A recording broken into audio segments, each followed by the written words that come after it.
There you go. Cool.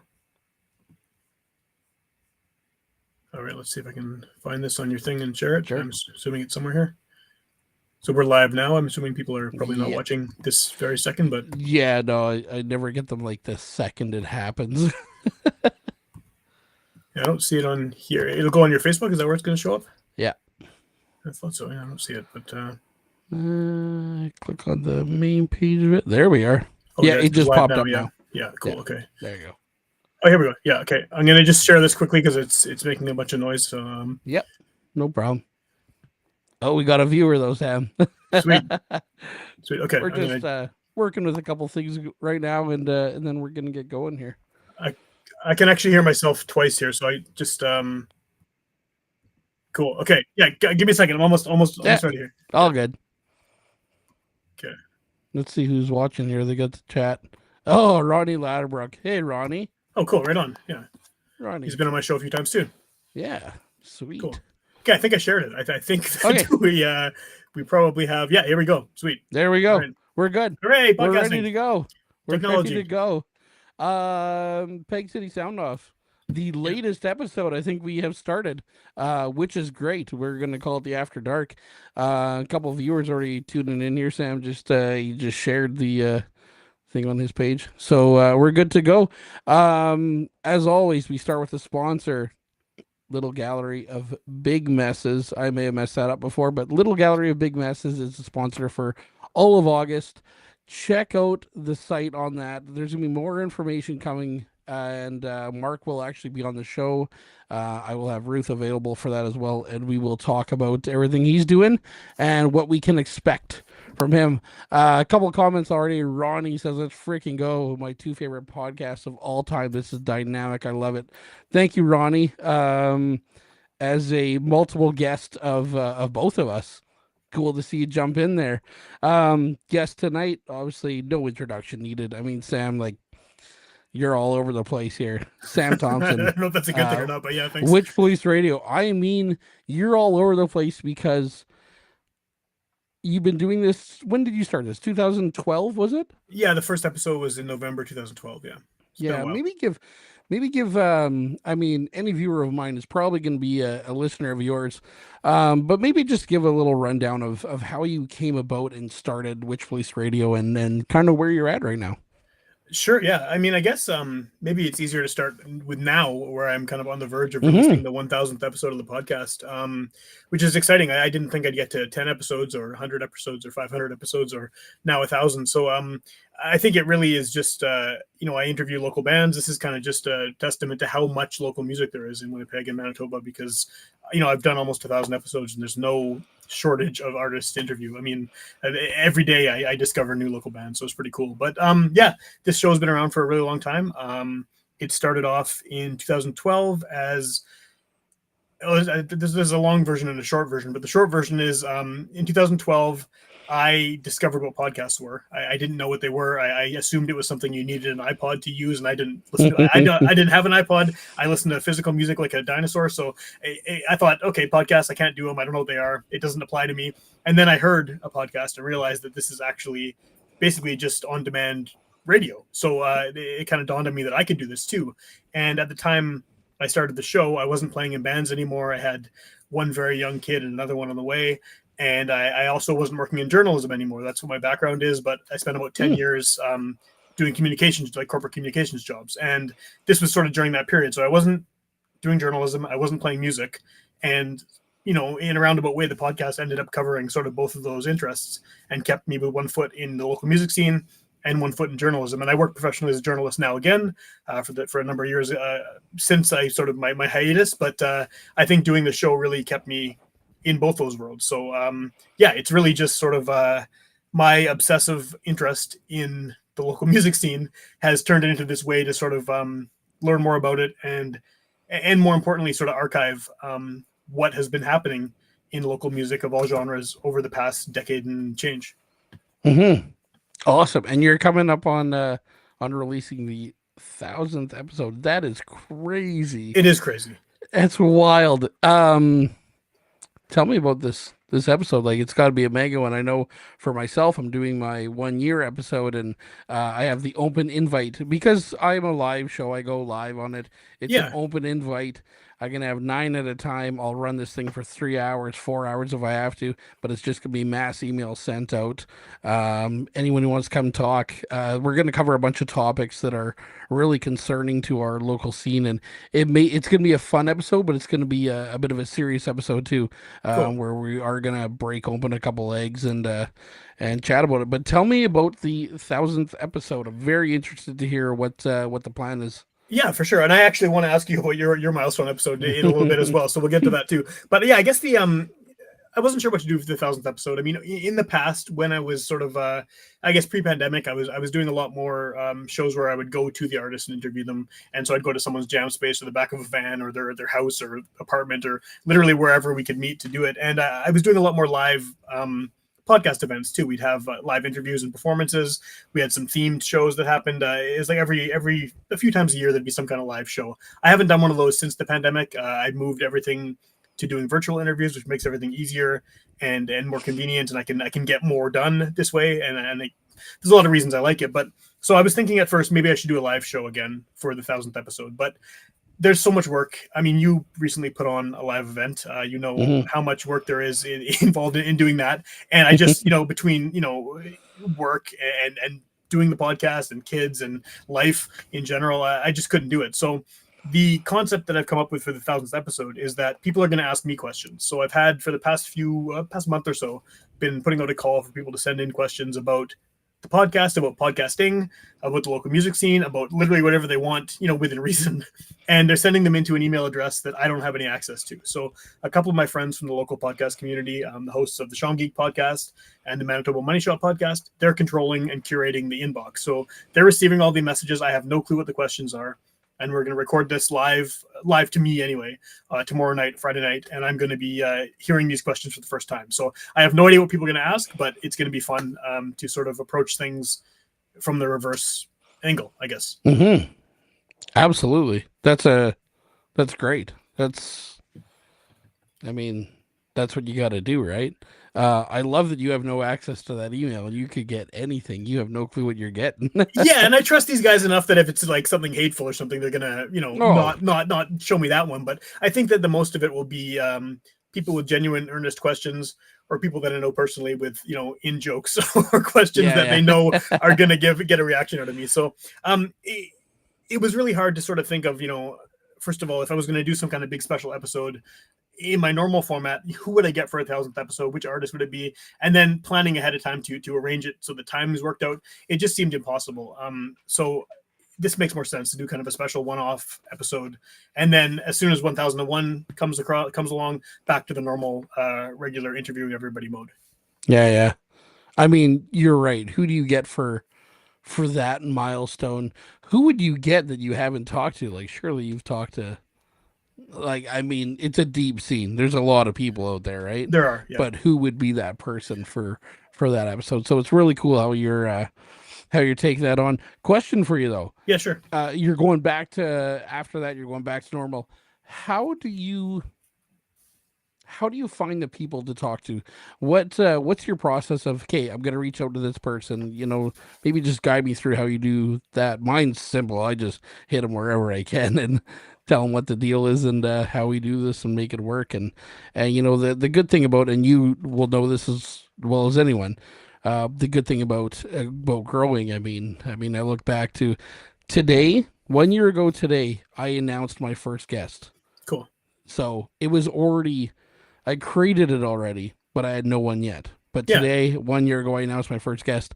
And then, after that was just reaching out. But then you'll gain that following. And now people actually message me to come on. Yeah, and for that sure. is super cool.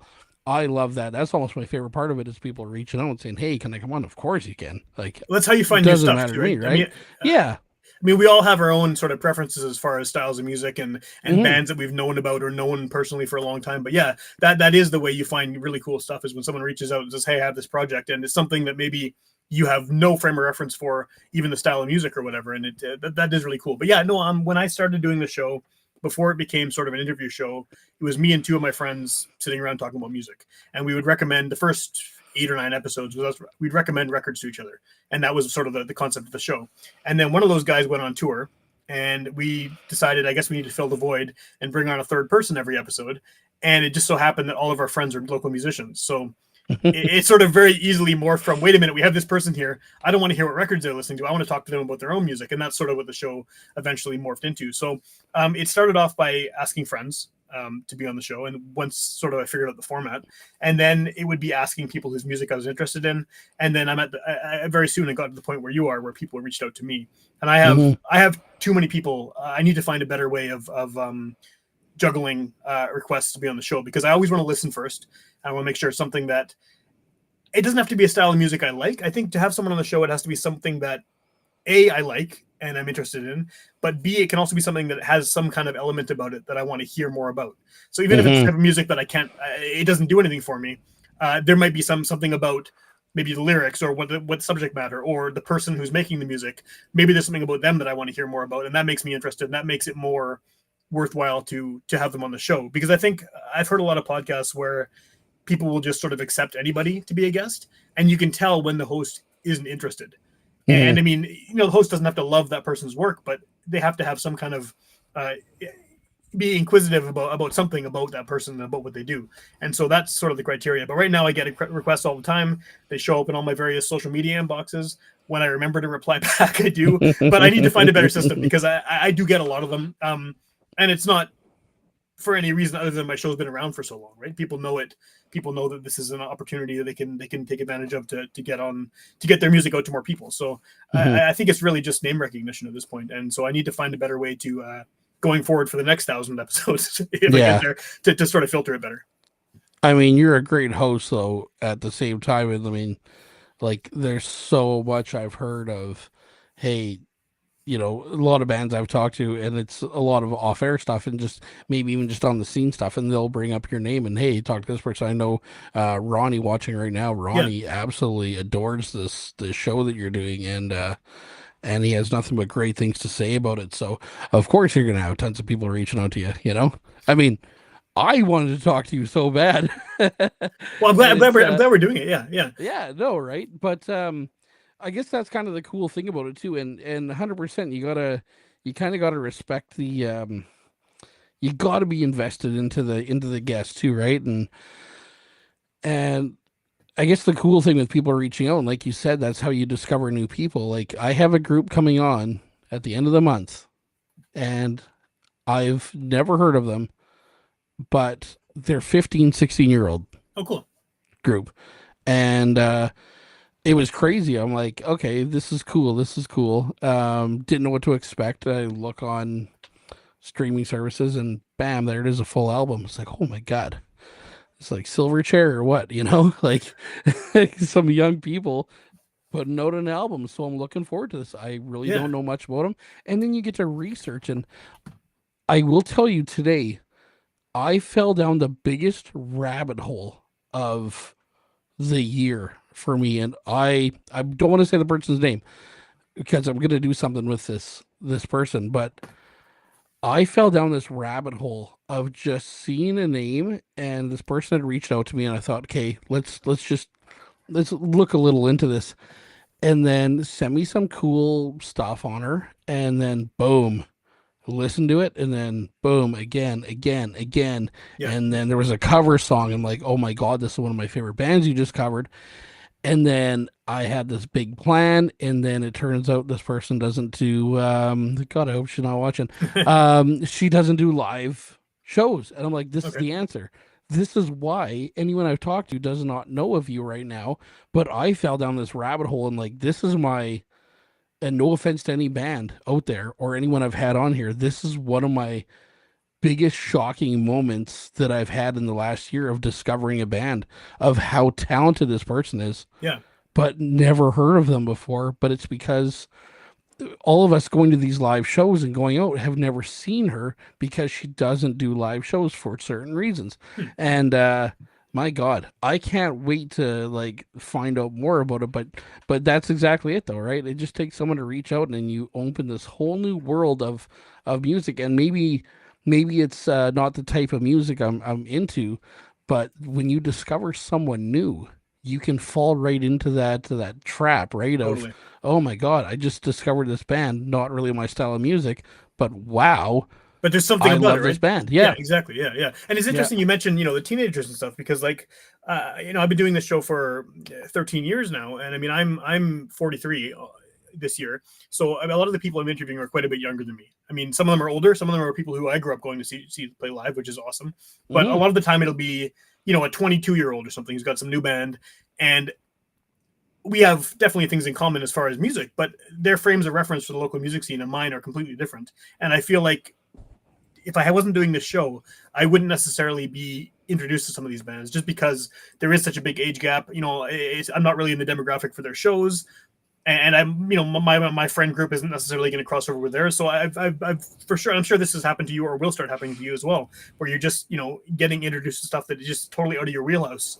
And it's really awesome for that to happen because you realize, wait a minute, nothing has changed. The people making music at 20 are the same people who were making music when I was 20. It's just the styles have changed, the venues have changed, the instrumentations maybe changed, but it's the same thing. They're still as hungry. They're still as passionate about doing something creative.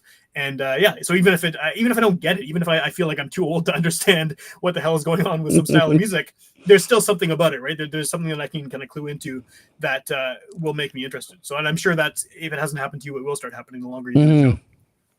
Have you ever had a guest that has come on and um maybe, I don't want to say schooled you, but have you ever had a guest come on that you think you know a lot about something, and then they come on and you're like, oh my God, like Oh, like you have a journalistic background, right? yes.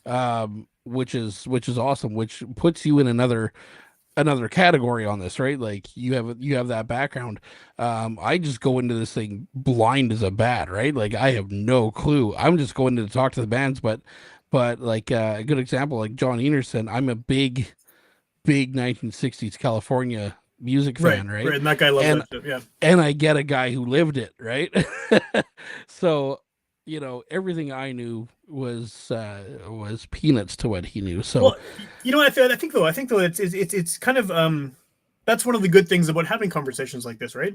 Is mhm, where you can have someone who's from a totally different age bracket or background or different part of the city, or they come from another part of the world and move to Winnipeg, and their perspective on the local music scene is just necessarily going to be so different from yours. I mean, mhm, someone like John Anderson, I don't know him, but I'm aware of his books and everything, and he's been doing this for a long time, and he's very, very knowledgeable about that one specific time and place in Winnipeg that he probably knows more about than anyone else. And I mean, that's not necessarily my style. A lot of those bands, some of them I think are great, but it's not really my scene. But it's cool that there was someone who documented all of that, and that's I mhm, think what I'm trying to do, what you're trying to do as well, to a certain extent, is just making sure that the stuff that's happening now, while we're actively, talking to people and listening to music and recording podcasts, is making sure it remains available. That's kind of that's always been sort of my underlying goal of doing this, is because when I started playing in bands and going to shows, I was a teenager. It was in the 90s. The internet was not what it is now. People didn't have cell phones. There was so much stuff that happened that didn't get documented just because no one would have thought to haul out a big ass video camera and film a show. But now you can film everything. Now you can record everything. Now you can release a demo you recorded 5 minutes ago. You can put it online on Bandcamp or whatever. And I think that there's not everyone is doing that, right? You can do it, but people aren't taking advantage of it. And there's so many bands that I wish video existed of now, or a CD was available that I have on tape somewhere in a box that hasn't existed in 30 years, and there's like 3 copies still alive because the rest have been thrown out or sold at yard sales or whatever. I wish that existed online, and now everyone can do that. So I think it's kind of imperative for people who remember the old days when that stuff wasn't available to sort of encourage everyone, like, look, you have the technology in your pocket. Please record this. Please post this. Even if it's not the greatest thing you've ever made, like, keep it for posterity because there'll be someone who could benefit. Because I mean, when I was starting to listen to local music, I could read about bands from the 80s and 70s and earlier, but I couldn't necessarily get access to their records unless I found one at a used record store or something, right? It wasn't mhm, so as mhm. easy as just going on Bandcamp or if you use Spotify, that kind of thing or whatever. But now you can. So now I think we should be encouraging everyone to do stuff like this, where whether it's an interview, whether it's making a music video, whether it's recording a live show, I think it should all be thrown up there. And not to derail your conversation here, but I did have some things I wanted to ask you as well, and this kind of ties into it. One of my sort of reflections, I guess, on doing this for as long as I've done it, when I realized the 1000th episode was coming up, was that things have completely changed as far as what a podcast is, even in the short time between when I started and when we're doing this now.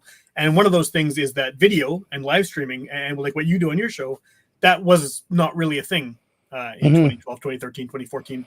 I mean, I barely knew what a podcast was when I started, and now podcasts are not necessarily just audio. I mean, I still thinking of them as just an audio medium, but obviously video is a big part of it. Live streaming is a big part of it. There's all these other elements to it. And so I kind of feel like things have even shifted in that short amount of time. So what's like, what's next 10 years from now? Yeah. As far as how this goes. So, I mean, I don't know if it's a question, but I think that you were in a good situation starting when you started, because this whole ecosystem was here where the idea of recording live video interviews and streaming them as they happen, I mean, it's normal. Like, but when you started this, that was the thing that people did, right? And I mean, so you had sort of access to this whole technology and everything that you could do this. So it's great. So I mean, like when you started this show, was this always the idea for you to do the video element of it, or had you ever thought about just doing an audio podcast, or was that because podcast is such a nebulous word now, it doesn't even mean what it used to mean anymore? Like I don't even know what this is. I mean, I would call this like a YouTube show, but it's not really. We were on Facebook. Is it a webcast? Is it a podcast? Yeah, I don't know. Yeah, right. So it does go live to YouTube as well. So sorry, I don't know if I mentioned that.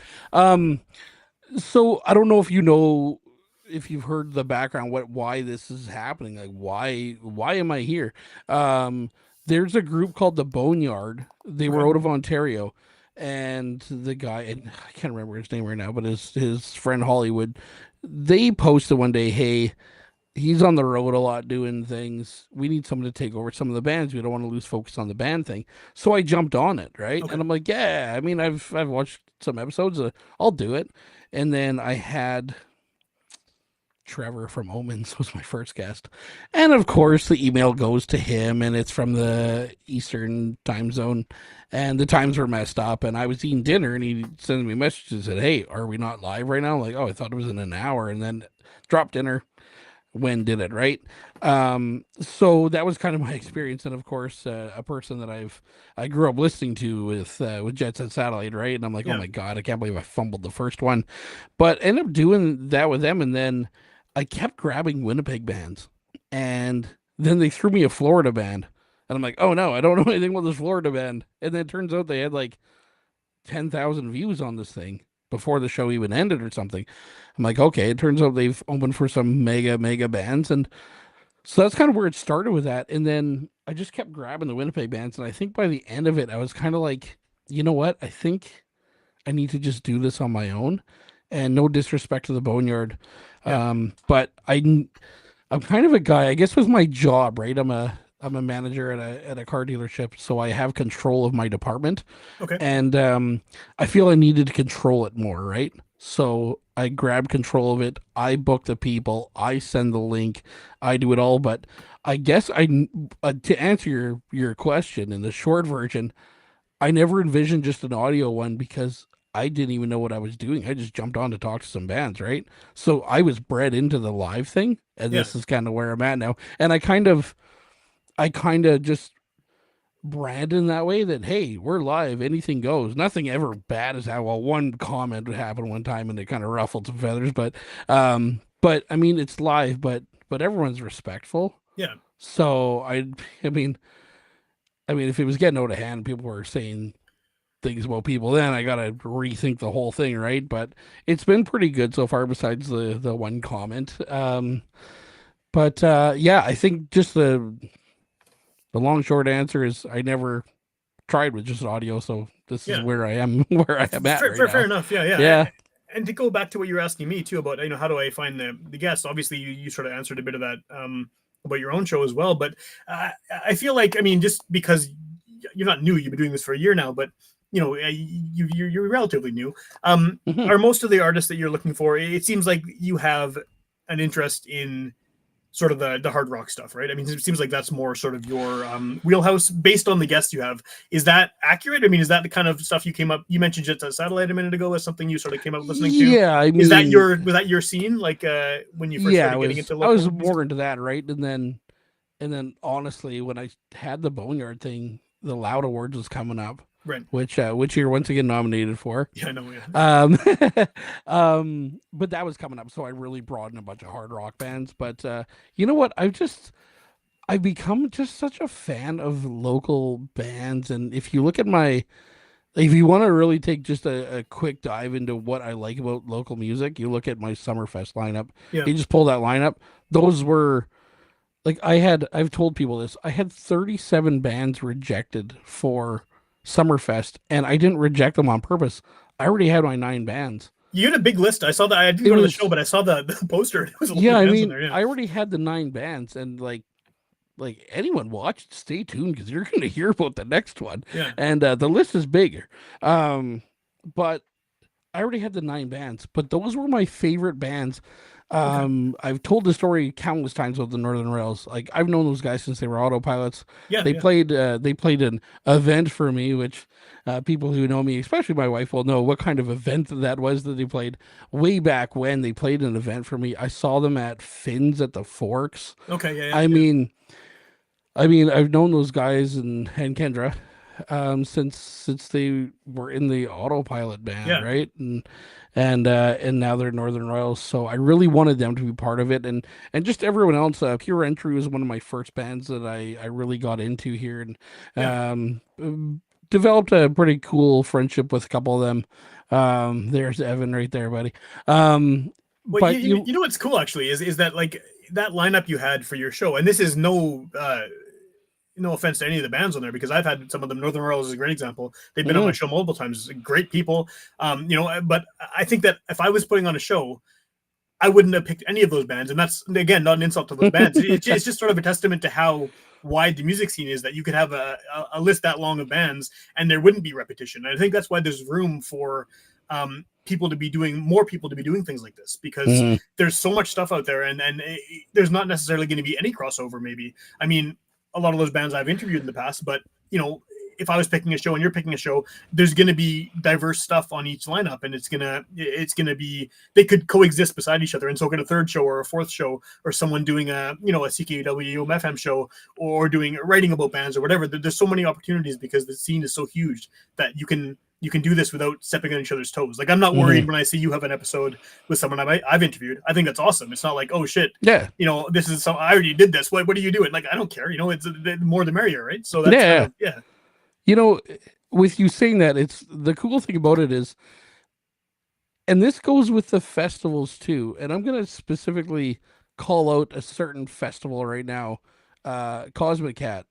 I had the greatest time at Cosmic Cat. Evan, you were there. You had a great time. I know you. But Cosmic Cat was so fun. But,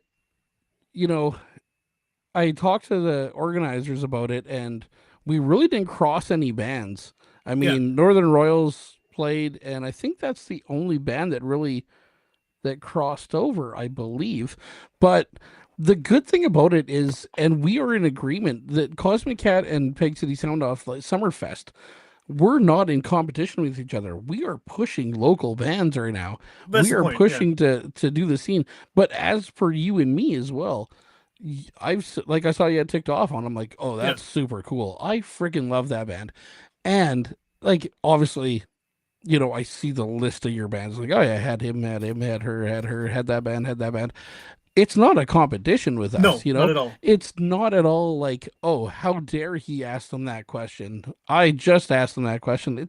There's no competition with it. I just encourage so many people that if you can get going with something like this, and just get bands going. And I love hearing about all these cool things. Like every band at Summerfest, I can tell you probably my first experience with that band and something that just made me love them. And just to go back to that for a second, but that list of 9 bands, those were my favorite bands of the last year. That and once again, no offense to anyone, there was a lot of bands that got left off. Yeah, but they were the ones that really captivated me. And I put this list together, and the whole thing started at the tap house. There were so many people. One night we were kind of in a circle on the floor, and this is one of my favorite stories ever. We were on this kind of in a circle, and I had already talked about doing a festival. And I looked around, and I was like, "Oh my god! Like everyone here right now is who I want." Yeah. to be at the tap house for this festival, and then we made it work, and the bands were so good, they cooperated so good with everything, and that's where it led to. And I mean year two, it's happening again. It's no secret because I did the battle of the bands. Nagy won it. Nagy's coming in, but it's just such a cool thing. Well, And I that's just want people to know that there's no competition between podcasts, between no, festivals. I mean, let's just push it all we can. that's the We all point. love the same music, right? That's the point. Yeah, it doesn't matter what bands it is. It's local bands. You get one local band more attention, it's going to put more attention on all the local bands. And I think that one of the things that about that is like it's not just festivals and things like that either. It's just any way to sort of promote the local scene is what's important, and that people do that in social media. They do it by word of mouth. They do it by selling tapes at shows, whatever it is. Like it's all super positive. And I think that that goes beyond the local music scene too. Just any kind of local arts community. I don't know how many people are aware of the podcasting community we have, but there's a lot of people who have been making shows not as long as I have, but not too far off, and on different topics. I mean, we have people doing shows on pretty much everything you can think of in Winnipeg who have been doing it and working really hard at it, very DIY for years and years, and doing really interesting content. And I think that the more attention that comes onto my podcast or your podcast or someone else's show, that elevates everyone as well. And that's kind of the whole point of it. And I don't think any of us are doing this to get rich or famous, because it's not going to happen. If you think it's going to happen, it's not. But the other thing about that too is I think that, like I mentioned earlier, you have the benefit of starting this in a world where this is normal, where podcasts are a known thing that everyone sort of knows about. And you also have sort of an advantage where, when I started this out, all I know how to do is interview people. I can sit there and interview people all day. I have a basic technical knowledge on how to do editing, and I can post some stuff on social media, and that's about it. But you're getting sponsors, you're putting on festivals in your first year, you're doing a lot of stuff, and I think that things have sort of opened up where that's more. You obviously have to have talent at it and to know what you're doing and know who to talk to and all those things. That's for sure. I'm not trying to diminish your accomplishments with that festival, but I think it's in 2025 the ability to do that has just been democratized so much more, that when I started my show, that wasn't even a thought that something like that could happen. And I mean, here you are doing it in your first year. So I think that it is getting easier. I mean, I don't want to say the bar has been lowered, because that makes it sound like, bad things are coming through. But I mean, it just you can be DIY and you can do stuff like this, and it's so much more. People, it's more accepted now, and there's not as much of there's still a hustle for sure, but it's not the same as it was 5 years ago, 10 years ago, 20 years ago, where the idea of putting something on completely independently like this maybe wouldn't have been an option, or people wouldn't have known where to go or who to talk to. And now it's just sort of a couple emails or messages on social media and to get the ball rolling. Yeah, no, you know what? As much as like Summerfest was, it was a little stressful. There were some stressful things about it. I'm sure. But at the same time, it was super easy. It's not hard, and I know, and I haven't been in this local scene. I haven't been involved very long with it. Like, what you're seeing is what you're seeing, like in the last year, right? But I have talked to people who are like, oh, it used to be so hard to get, gigs and this and this and this, and it's so hard to do this, so hard to do that. And yeah, I believe it 100%. But everything is so accessible now. And I mean, especially when dealing with the tap house, I mean, I got nothing but love for that place. They've done so much for me, and I hope I've done enough for them. But I mean, it's an easy contact to reach out to Riley and just get a show booked, right? Like Summerfest 2 is booked. Cool. And the dates are locked in, and it's just amazing. And it's like, wow, like that's it.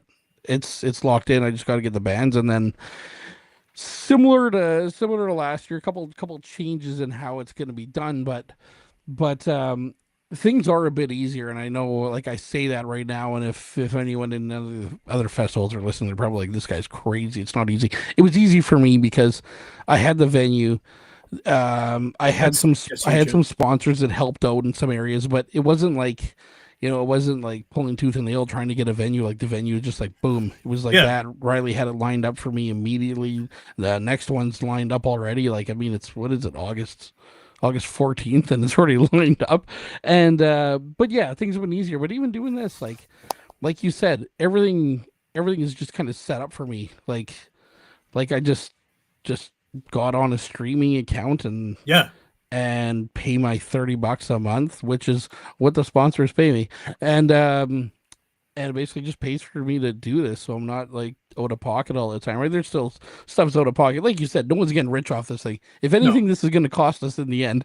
Oh, 100%, 100%. And I think one of the interesting, I know what you're doing. I mean, is technically classified as a podcast, but it's definitely different Yeah, format wise and everything. What I do, but there's yeah, similarities for sure. But I think that I wish I could remember the number, but there's a sort of like an unwritten rule about podcasting that once you get past a certain number of episodes, you're good. You're going to keep doing it.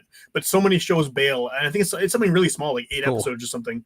Tons of people will start to have this great idea. They'll start it up, and then they'll realize how much work is involved. They'll realize that maybe they're not getting the listenership they expected, which they shouldn't expect any, because you're starting out. You should you're not going to get a lot of people Yeah, paying attention. But I think a lot of people don't realize that what sort of goes into this, and they all think they see a celebrity doing a podcast and think, oh wow, this person has 1 million viewers every week. I can do that. But you can't. I mean, you can do it on a smaller scale, but yeah, you don't have that built-in audience. And I think a lot of people expect that they're going to use this as a ticket to something else, rather than this is the point of it in the first place. Like, just what you're doing here. This is the show. This is why you're doing it. Not.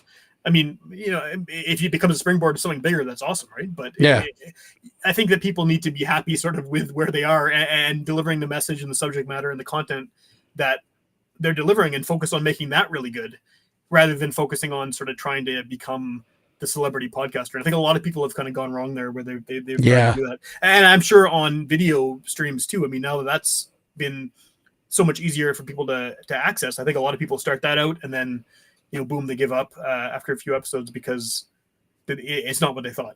yeah. I mean, November last year, so it's September, October, November. I don't think anyone knows. I don't even think my wife knows this. I was like that close. I was just like, I'm just done. I'm just gonna kill I've it. been there. Yeah. I'm there every year at least once. Yeah. Yeah, I was gonna kill it, and then I was like, you know what? Then I just kind of got roped in. And I'll be honest with you, and I don't want this to sound bad to. I'm sure there's a couple of band people watching.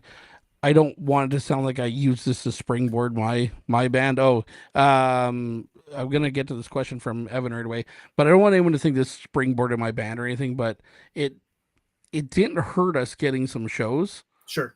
Because there's a bit of backing, and we're not saying I'm like some local celebrity or something, but I mean, coming on here, have managed to line up a show with like with my band, with some of the guests that have been on, and it Nice. has helped. It has helped us get some stuff, and ultimately helped us to make some money out of these shows, and record our first EP just to get some music out, Yeah. and it didn't hurt me in that way, but there was I think it was November. I was like, you know what, I just don't know if I want to bother. But then I just met some more people, and I swear every time I walk out the door and go to a show, I meet someone else who's so interesting. And I mean, that's kind of the cool thing. I want to get to Evan. Evan, he's still in here. This goes back a bit when you said that none of the bands, or the bands on Summerfest, you probably wouldn't have had. What's your list if you had a show tomorrow, Sam? First 5 bands come to mind. I've seen crazy. that. I've seen that question at the bottom of the screen for the past like 10 minutes, and I honestly don't know how to answer it. I think that what I would try to do if I was doing a show, honestly though, would be to make it as diverse musically as possible. And I think that obviously I have my preferences. I mean, when it comes to music, I listen to local or otherwise. I listen to massive amounts of reggae. I listen to hardcore. I listen to jazz. I listen to a few other genres. But I mean, like, I have my own interests for sure, but I think that I would want to make it as diverse as possible. I'd want to have a hip hop artist. I'd want to have a jazz group or player or whatever. I'd want to have a punk band. I'd want to have, maybe a metal band, maybe a folk singer. I think that those were always the most fun shows when I was younger in bands. When I was a teenager, I was in a ska band in the 90s when the third wave ska was a big thing.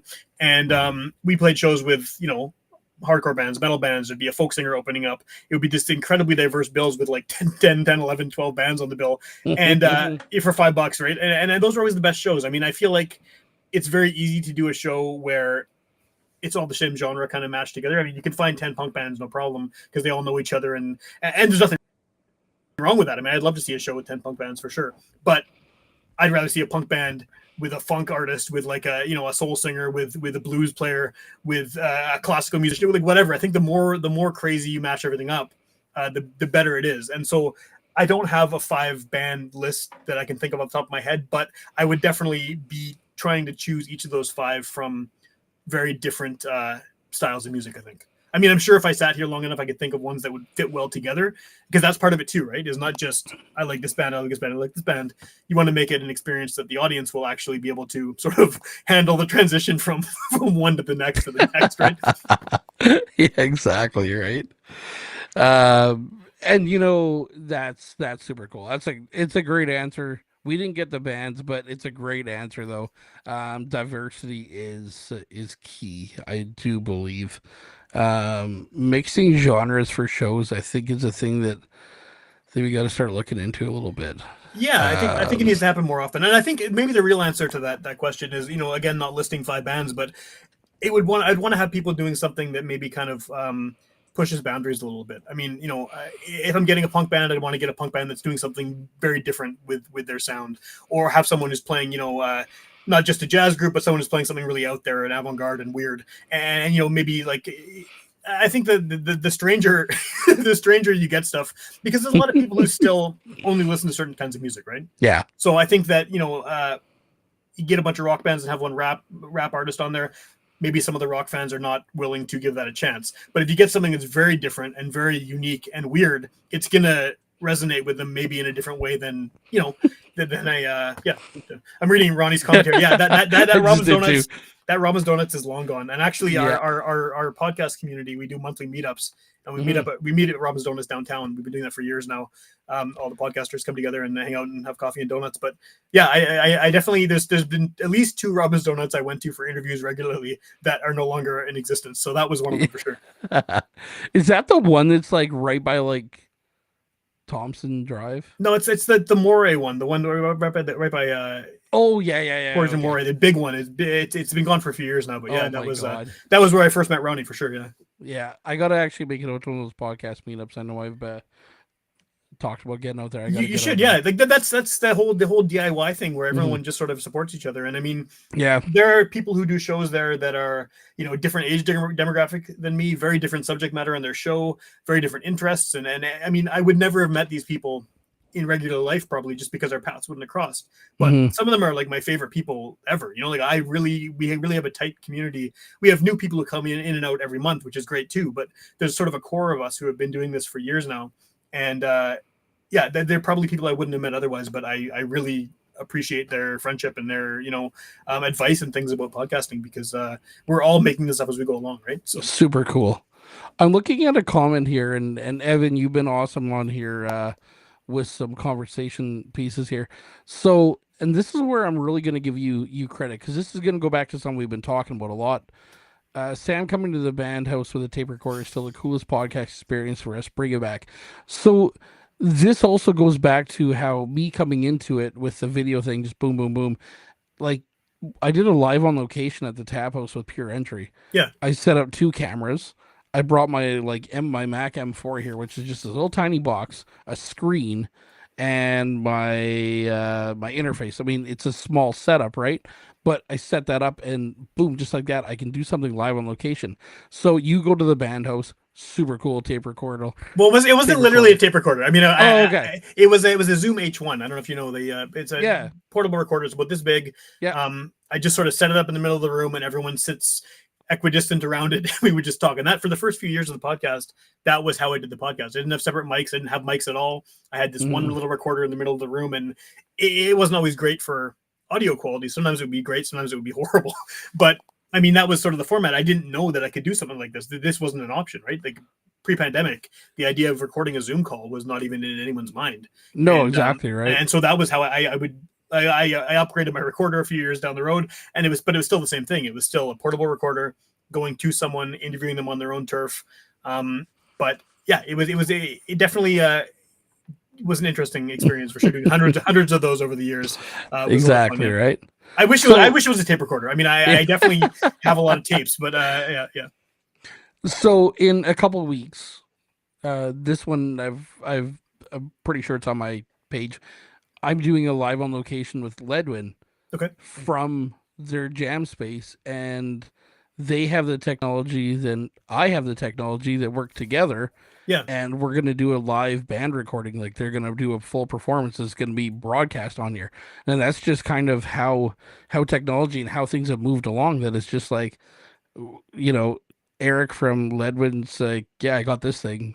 All we do is plug it into yours and we're good. Like that's Yeah, just how simple things have got now, right? And as I'm sure we're gonna run into hiccups and there's gonna be some delay or something, but we're gonna make it work.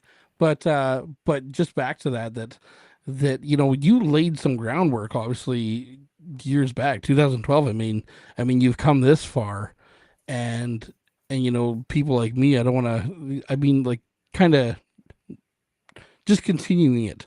And now we're doing live videos. Now we're going to do a live shoot of this band. I mean, yeah, Red Tie did it. I'm not too yep. familiar with them, but I know enough about how things were, right? They did. But The Village Idiots did it before them, and I yeah, mean, there's always exactly, been people right. trying to do these things. I There's used to do always stuff like that too. It wasn't video, but I would often record live songs. If I was in a band's jam space, I'd set up that little recorder and record them playing live in the middle of the room. That was sort of the yeah, like it's just super cool, and that's just technology just advancing, and how we're able to do some things, right? it's great. It's great. I mean, I'm not bitter about it or anything because I'm glad that this exists now. I mean, Mhm. I still have my own little kind of a very, very basic audio setup, Yeah, but I'm glad that there are people like you with this kind of equipment who can do this because I want to watch that.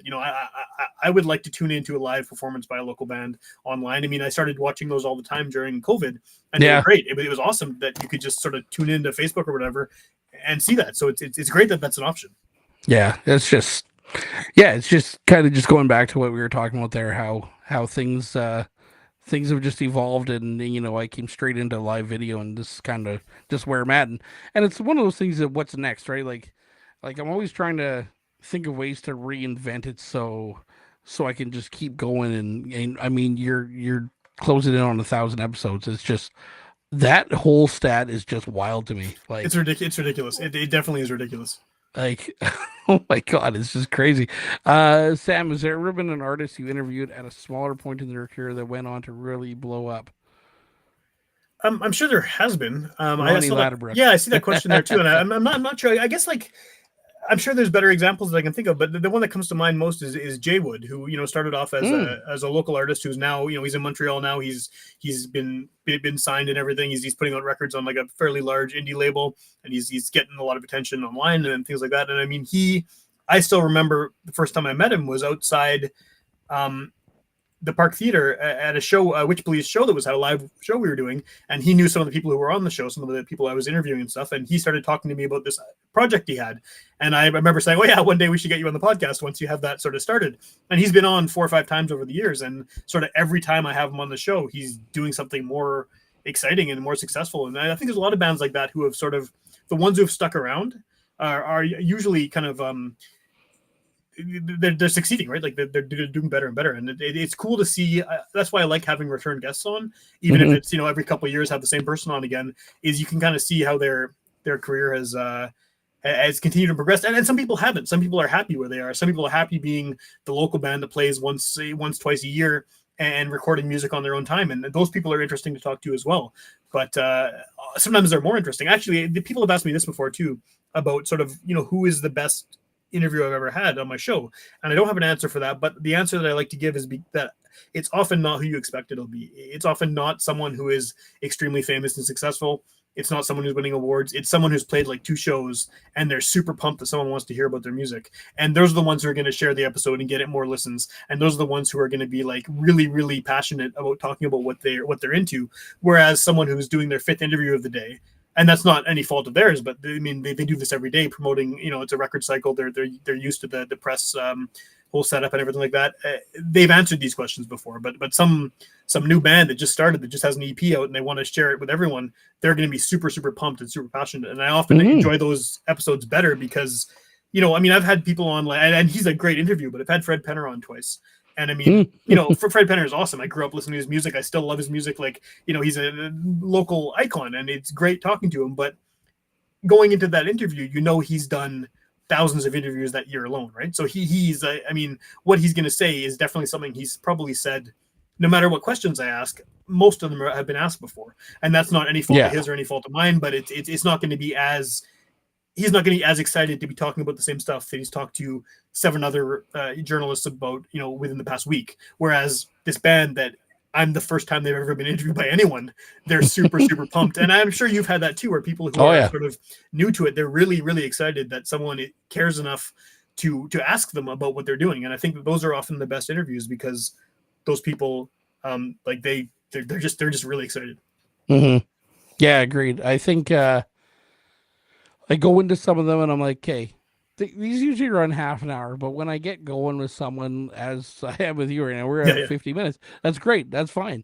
I've had them over an hour. I had one at almost an hour and a half. I was on with Jeff Descender from Frozen Fire, who did our EP, buddy of ours. I went on his, and I think we ran it to almost 2 hours. Wow. Like we went and went. And I think once you get the conversation going, it's great, right? But I've had some on that I'm like, hey, this will be like a 20 minutes, because I really don't know a lot about them. They don't really have much out there. They're not really playing live much. And then boom, it goes 45 minutes, because you just get going on things. And then it's like, oh, well, I got into music because of this person. And it's like, oh, cool. Like they've been on the show before. Oh yeah, no, I watched your show. Oh, you've watched this already? Like you get going, and you're right. Sometimes those are the best ones, is when you don't expect it. Right? Yeah. Well, you don't know, you don't have a frame of reference other than you've heard their music because they sent you a link or whatever. You've checked it out. You have an idea of what you want to ask them about, but you don't really know sort of who they are, where they're coming from. And I think that those can be better. Not that, I mean, very successful artists can be great interviews too, for sure. And I mean, like to use Fred Penner as an example, just because he's very famous, especially here.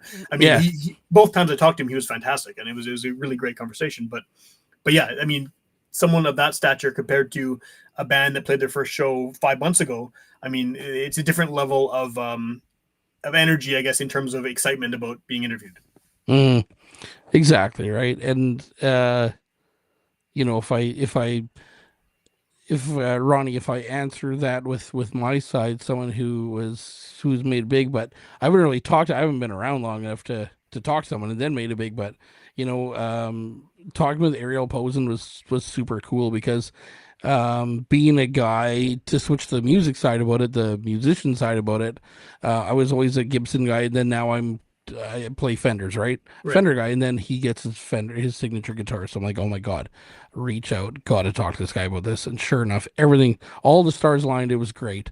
Talk to him. So it was super cool to talk to him. And then Thomas Henry, who's been doing some of these for me, who's part of my team here, he interviewed Larry Gilstrom from Kick-Axe, who just passed away. It's just a crazy thing. Like, he's just a legit fan. Like, this wasn't Thomas just talking to someone. Like, Thomas is a legit fan of them. Like just a fan, right? And it was so cool. He came to my house to do it, because he wanted more of the quality of the computer and everything, right? The he studio, came here right? and did it. And I stood behind this green screen for a bit and just listened to him talk, and it just sounded so genuine to be talking to someone. And they talked before they went live, they talked after they were live, and it's cool to see that. And so I guess where I'm going with it is, you just mentioned Fred Penner. You're a fan of Fred Penner. It's really cool to just be talking to people that you're a fan of as well. As well as bands that are just starting out that you really don't know much about, besides a couple songs that might be out, and we play 2 shows, but I find it's just as fun to talk to them and get the long interview out of them and learn so much. And it's just as cool to talk to someone who's done it all and you've listened to for years, and for sure. And, you might get a 20-minute conversation out of them, but it's just super cool, and I absolutely love doing this. And like I say, I was ready to hang it up in November, and then I brought Thomas on a couple of months ago. I had to bring Thomas in. I had some worries of myself, and I had to bring someone in because I wanted to make sure someone was taking over, and I didn't want to fade away. I didn't want to. If I was going to take a bit of time off, I didn't want to fade away and then come back in 3 months and people are like, oh, I don't even care anymore. You haven't been around for 3 months, and whatever. But that is the thing though, right? Is the idea that, like, you've been putting out content for as long as you have. What happens if you stop? How do you take a break without sort of losing the momentum? And that was something that I struggled with. I was doing for a long time 2 episodes a week. And I cut down this year to 1 a week just because it was getting too much. I mean, there are absolutely enough artists that I could talk to make that happen, but just it's a 1-person show. Doing all the other stuff it was killing me. So in order to keep wanting to do the show, I cut it down to 1 a week, and that's so much more manageable.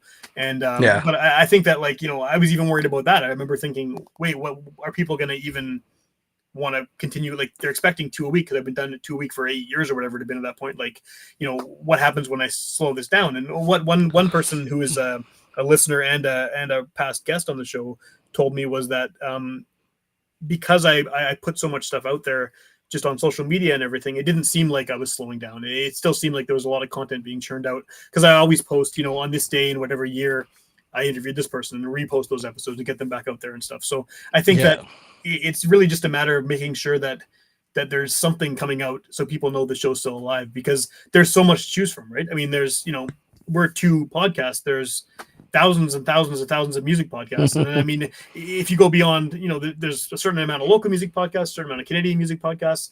You keep going out and out and out, and there's more and more to choose from. And idea that someone could very easily just forget what you're doing and move on to something else, right? So yeah, there's not always that fear of, like, if I stop or slow down, is it gonna be dead? Have I just killed this by switching, right? So yeah, I know the feeling for sure. Yeah, you don't want to.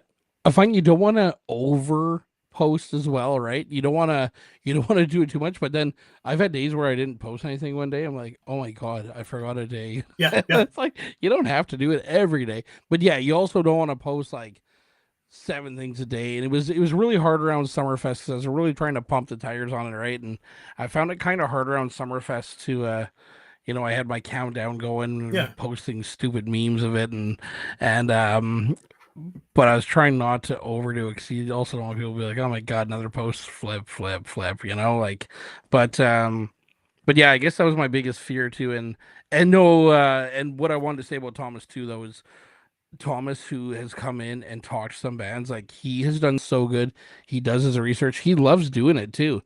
Like, I mean, he was hot for a bit there. He was doing a bunch a week, and I'm like, oh my god, trying to put my kid to bed, and I would have to send off the thing and hit the live thing. Then I just kind of have it sitting there while he did his thing. But I mean, he's done so well with it. And I got Ruth Morris that I think she's posted herself as my marketing manager.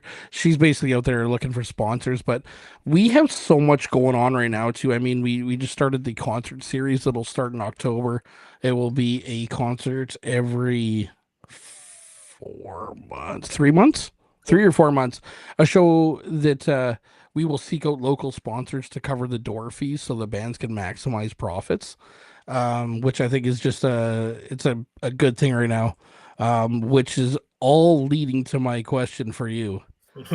What do you think we have to do? And this is a topic that's going to be on my 1-year show, and I can't wait to have like 30 people hit me with this.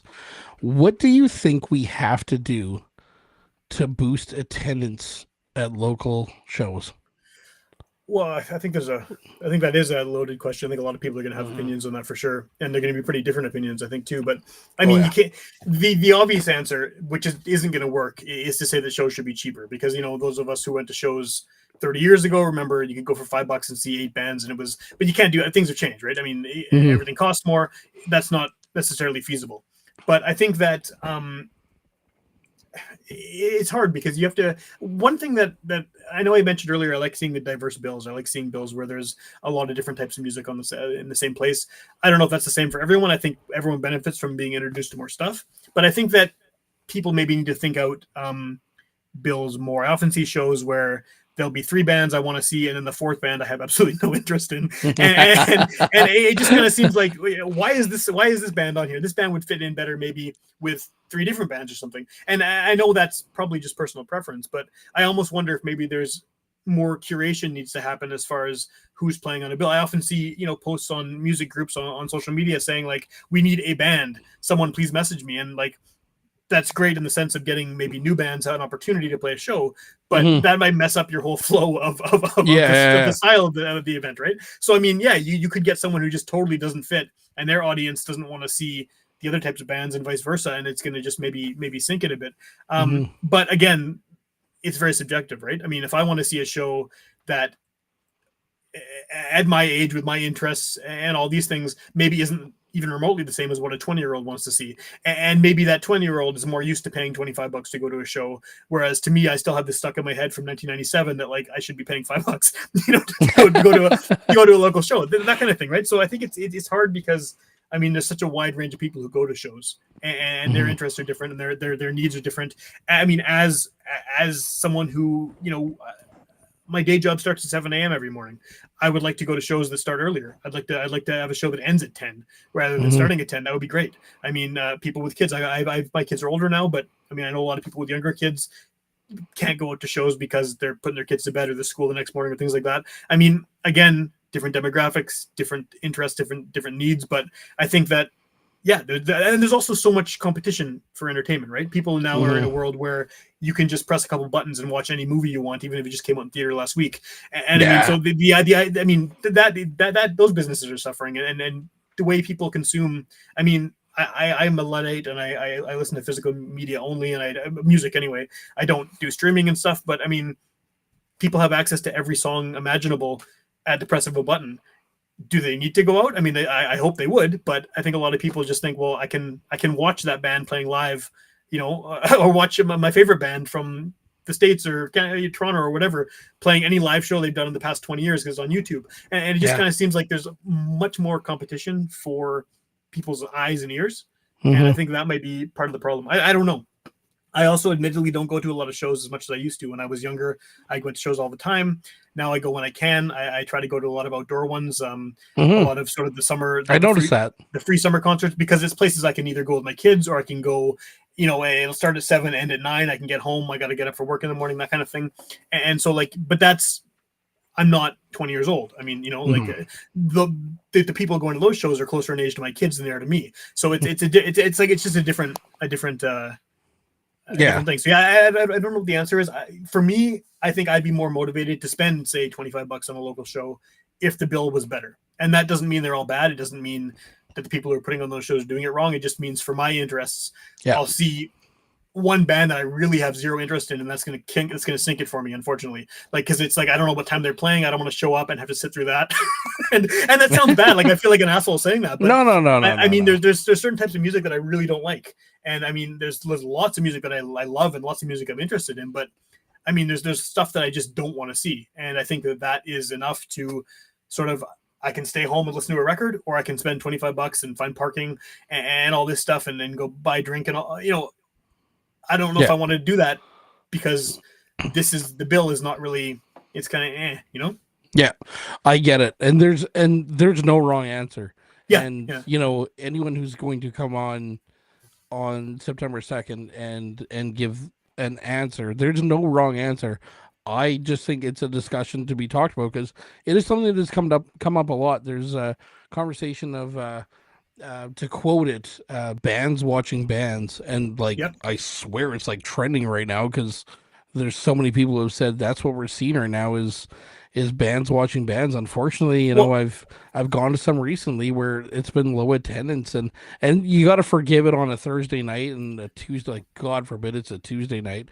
But at the same time, it's how do we make it happen? And I'm going to let you get to what you were going to say. Ronnie has a controversial take. Yeah, Ronnie, you want to throw that in there, Ronnie? Just give us your controversial take. Yeah, while you're doing that, what I was going to say was that I think you're totally right about that. I mean, even when I was in bands, which has now been like, close to 20 years, 15, 20 years, the same thing happened. There'd be a lot of shows where there's 5 bands on the bill, and a couple of bands bring a couple friends or girlfriends or boyfriends or whatever, husbands, wives, and that's it, right? And then that's the audience. Is you're playing to the people who just played, and they're hangers on or family or friends or whatever. And I think that part of the problem with that is you have a lot of bands playing with the same other bands over and over again. So if I've seen 4 of the bands on the bill last week playing together already, I don't necessarily want to go see that again this week, because I just saw them all.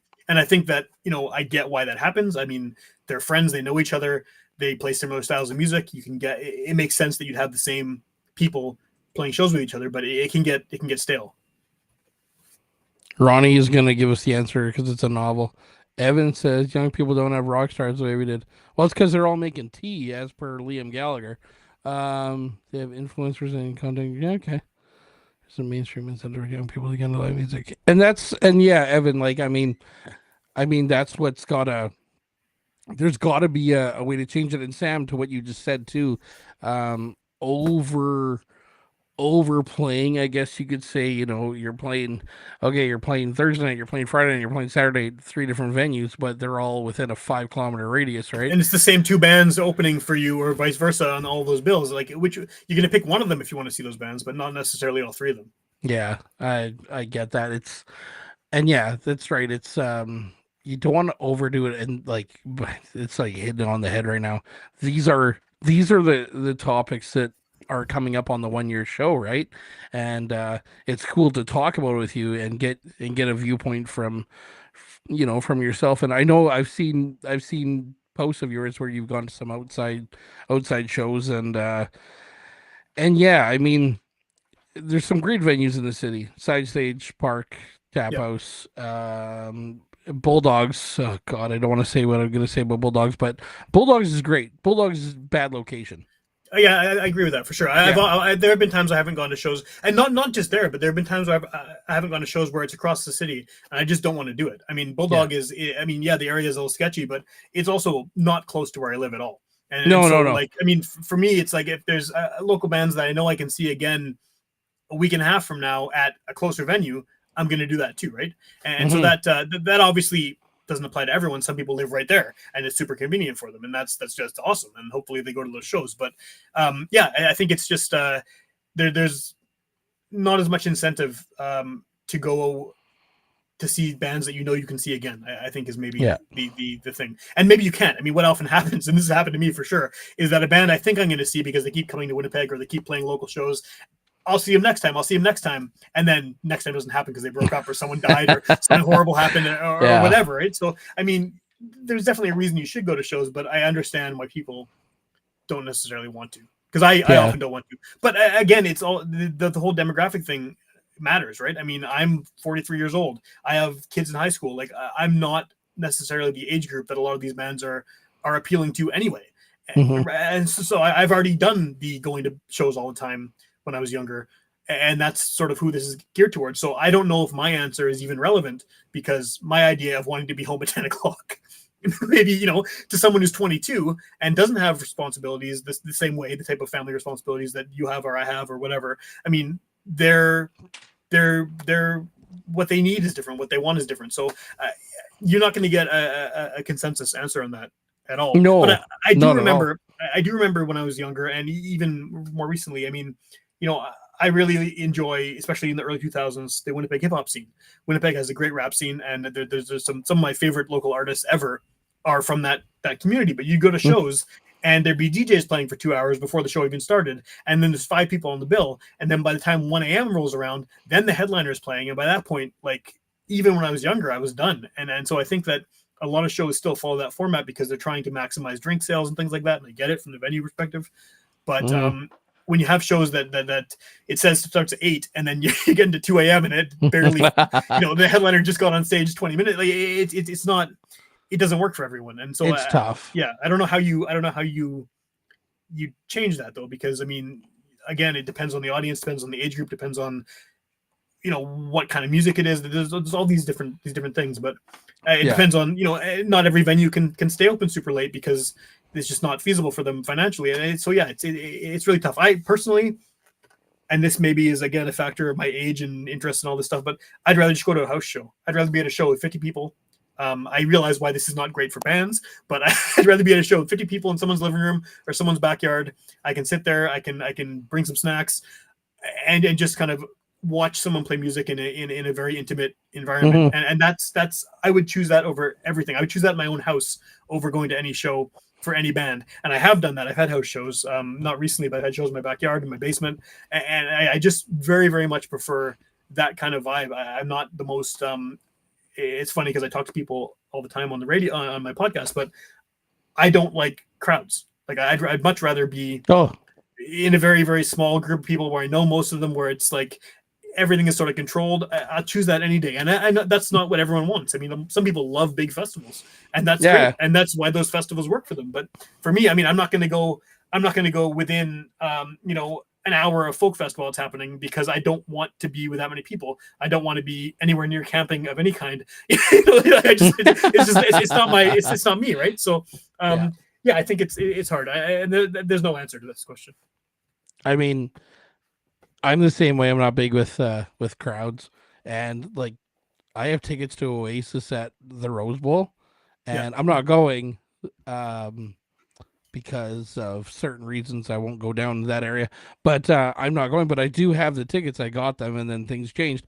But the thought of being in a building with 90,000 people, it's crazy. It kills me. And our vocalist for my band just got back from Wembley. He went saw Oasis at Wembley, and yeah, same thing. And I'm like, man, I saw that crowd, and I'm like, oh my god, yeah. I don't know how I would survive.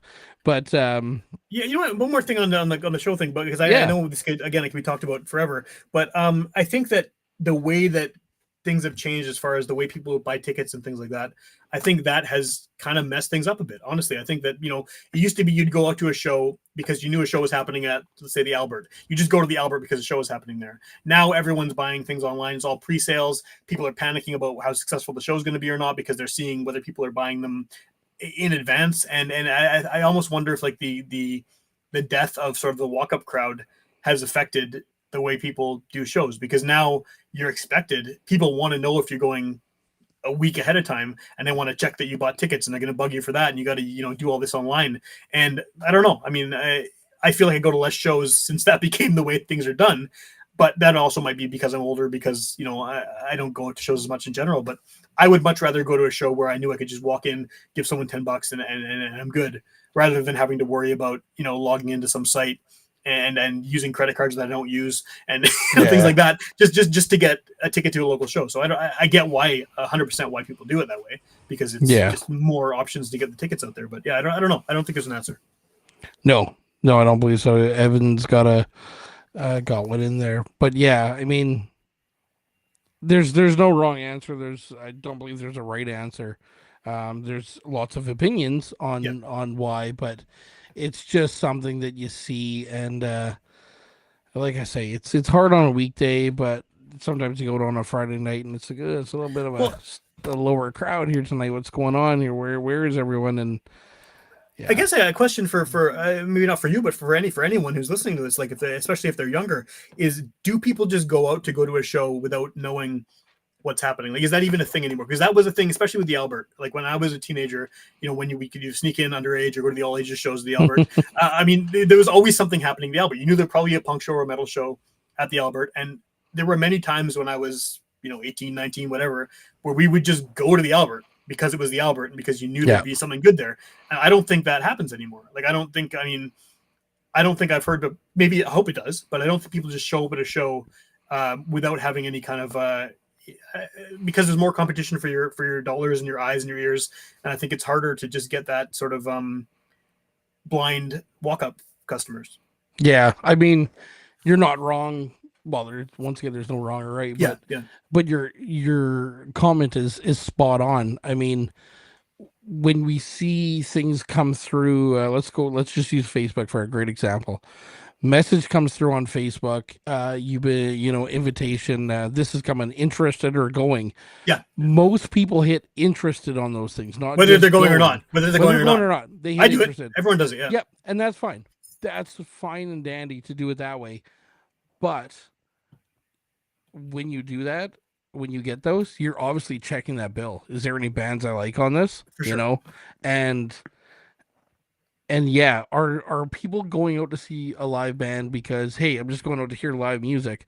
A lot of the time, I personally feel that we're sifting through it, and I'm the same way. I'll do it. I'll look. Oh, who's playing here? Oh, cool. I've never heard of these two bands, but I've heard of that band. I want to go see them. They're a lot of fun. Let's go check it out, right? But I think the last time, yeah, great comment, Evan. Sorry, you kind of caught me there. The last time I went out, and Evan, you nailed it here. Tap House lately has been the first time I've ever just started going solo to shows without knowing the bill. I went to a Tap House show one night because I heard there was a band there. Didn't know anything about them. Went and checked it out. They kicked off the night. Yeah, they were first band. And I stuck around, and great. Fantastic band. Fantastic band. First time seeing them. I wanted to go because there was kind of a connection. Peg City Soundoff. The band was called the Soundoff. Right. Yeah. Yeah. And now, where's the Soundoff? Well, they just played RFM. They just won the Battle of the Bands with their open for Biff, I'm Mother Earth, Headstones. Just played Cosmic Cat. I mean, the band blew up, right? And I'm so glad that I went and saw them when I did, just to say, hey, this was cool. I heard they were good. Yeah. Go and see it, right? And I think me personally, I need to do more of that. So many Evans, too many Evans. Oh my God, there is so many Evans here. But yeah, I think Evan's right. Going without knowing the bill, yeah, for sure. I mean, that's how you're going to discover bands too, right? And I think another thing, another key to it, and I found this out about the tap house, is you can do all ages there. There's just areas they can't be, right? Okay. Summerfest was all ages. Kids just couldn't be on the floor in front, couldn't be at the VLTs. Also couldn't be kind of beside the VLTs where they could see them. But there is a way to have all ages. They just got to stay on the restaurant side of it, right? Yeah. But I mean, there's cool things coming up. I mean, Living Music, School of Rock. School of Rock is a good one. There's some cool things coming up where there are minors involved, right? And if you can make it an all ages show, I mean, we played a thing at the Limelight with Ledwin, and Okay. there's another gentleman there. He's part of Big Sugar. His dad was part of Big Sugar. Oh, Ben He Lowe. probably, Yeah. yeah, Ben Lowe, that's him. Yeah. Ben Lowe. So he was there, and it was cool. We just went and played for the young folks of the School of Rock, and I thought that was kind of cool.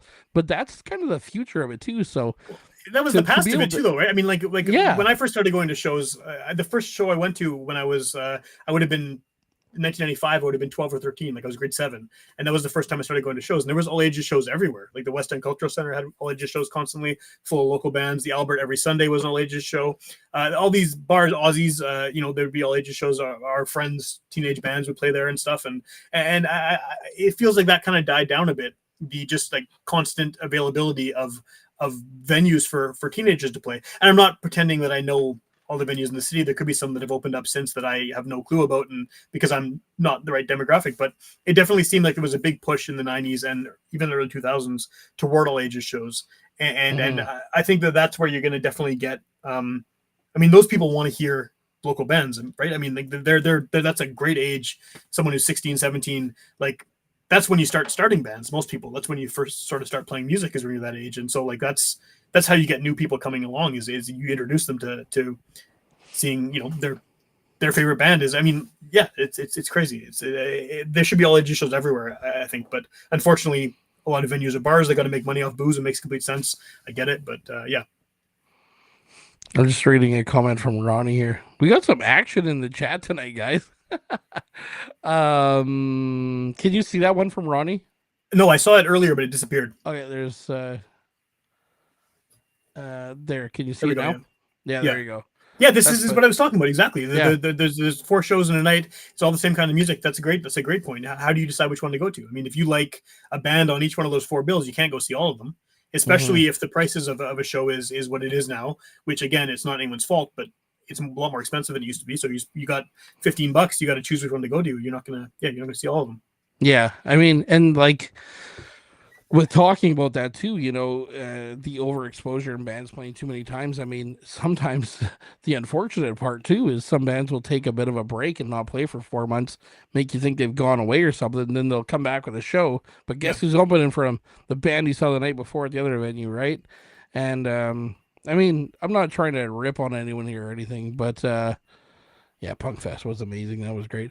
I'm not ripping on anyone. I'm not disrespecting anyone. Just there's got to be a way to boost attendance at the shows. And I mean, to go see 3 bands for $10, I mean, you can't really go wrong at the same time, right?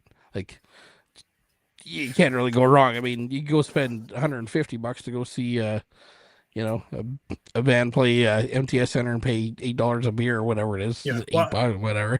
And I don't parking do that. and I everything, can't afford that. I can't afford that. Oh my But a lot of God. people can't either. It's crazy. Yeah. No, it's crazy. But there's got to be there's got to be a way to do it. But like I said, there's no right or wrong answer of how to do it. Everyone's gonna have their ways of doing things and trying things, and I know unrealistic thought venues hold a draft for dates and there's only one show a night. Oh my God.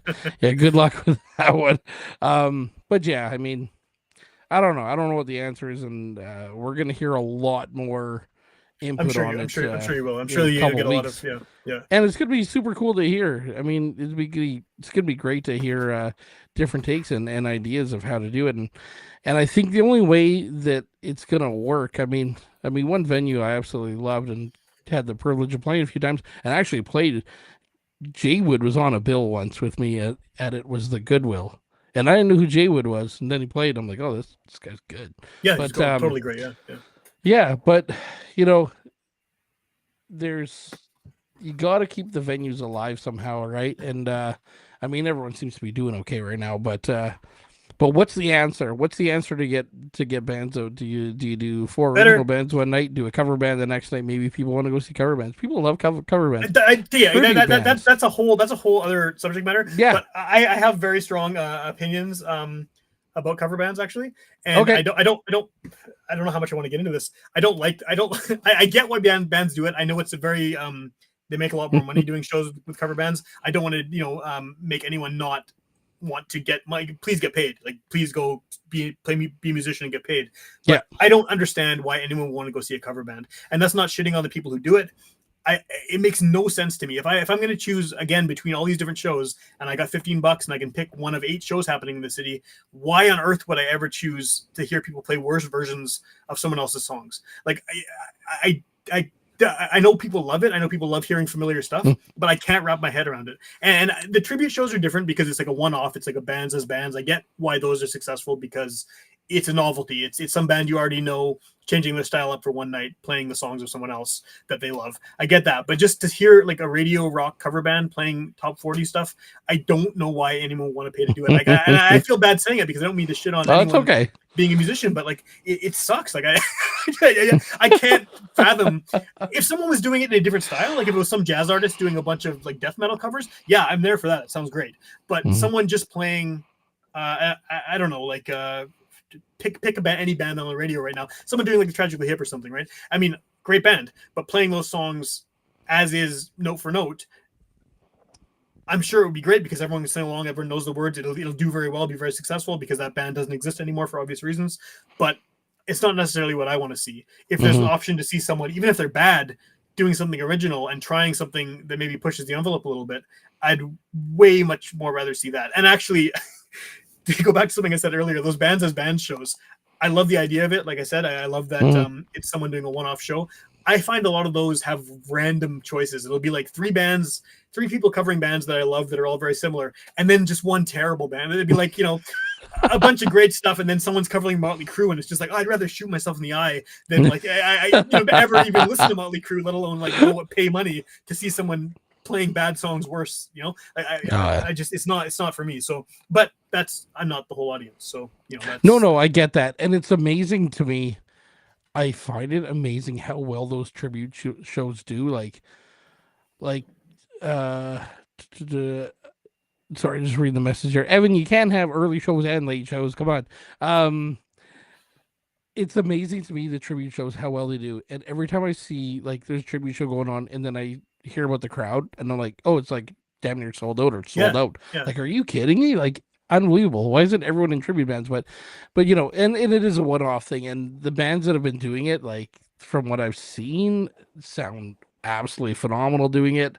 But local bands is one of the coolest experiences too. Yeah, local bands covering it. There's been a few times that's happened. I know Joey did that series, and those were great too. But there is definitely that's a thing, right? Like covering some other local band, super cool. I mean, I know that this is years ago, but Magnum KI did a whole cover set of the Weaker Thans, and they're completely, you couldn't pick 2 more different genres, and it was really good. Like that kind of thing is great, but it's just when someone plays a cover set straight up of stuff that you've all heard a million times that you can turn on the radio at any time of day on any station that's gonna be playing. Like I don't get the appeal, but I'm not the audience for that. So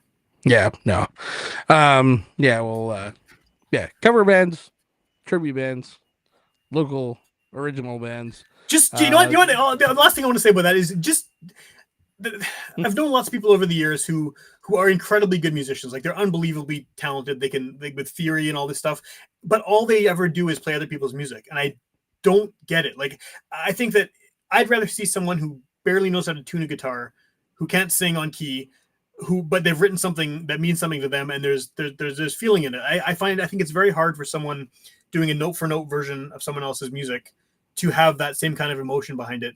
And that's what I want to hear out of a show of any kind of music, whether it's jazz, whether it's death metal, whether it's hardcore, whether it's folk, country, whatever it is. I want to hear something that, like, my definition of the term soul does not just mean soul music. I want to hear music with soul, where you can feel that whatever the person's writing about, whether it's something personal, whether it's something political, whatever it is, that they mean it. And I think that, how do you mean it if it's a cover song? You know what I mean? Like, it's not your music. You're replicating it exactly. You're doing a Xerox of it. You can't mean it the same way that the person writing it meant it. And so I'd much rather hear someone who means it, whatever it is they're doing, even if it doesn't sound great.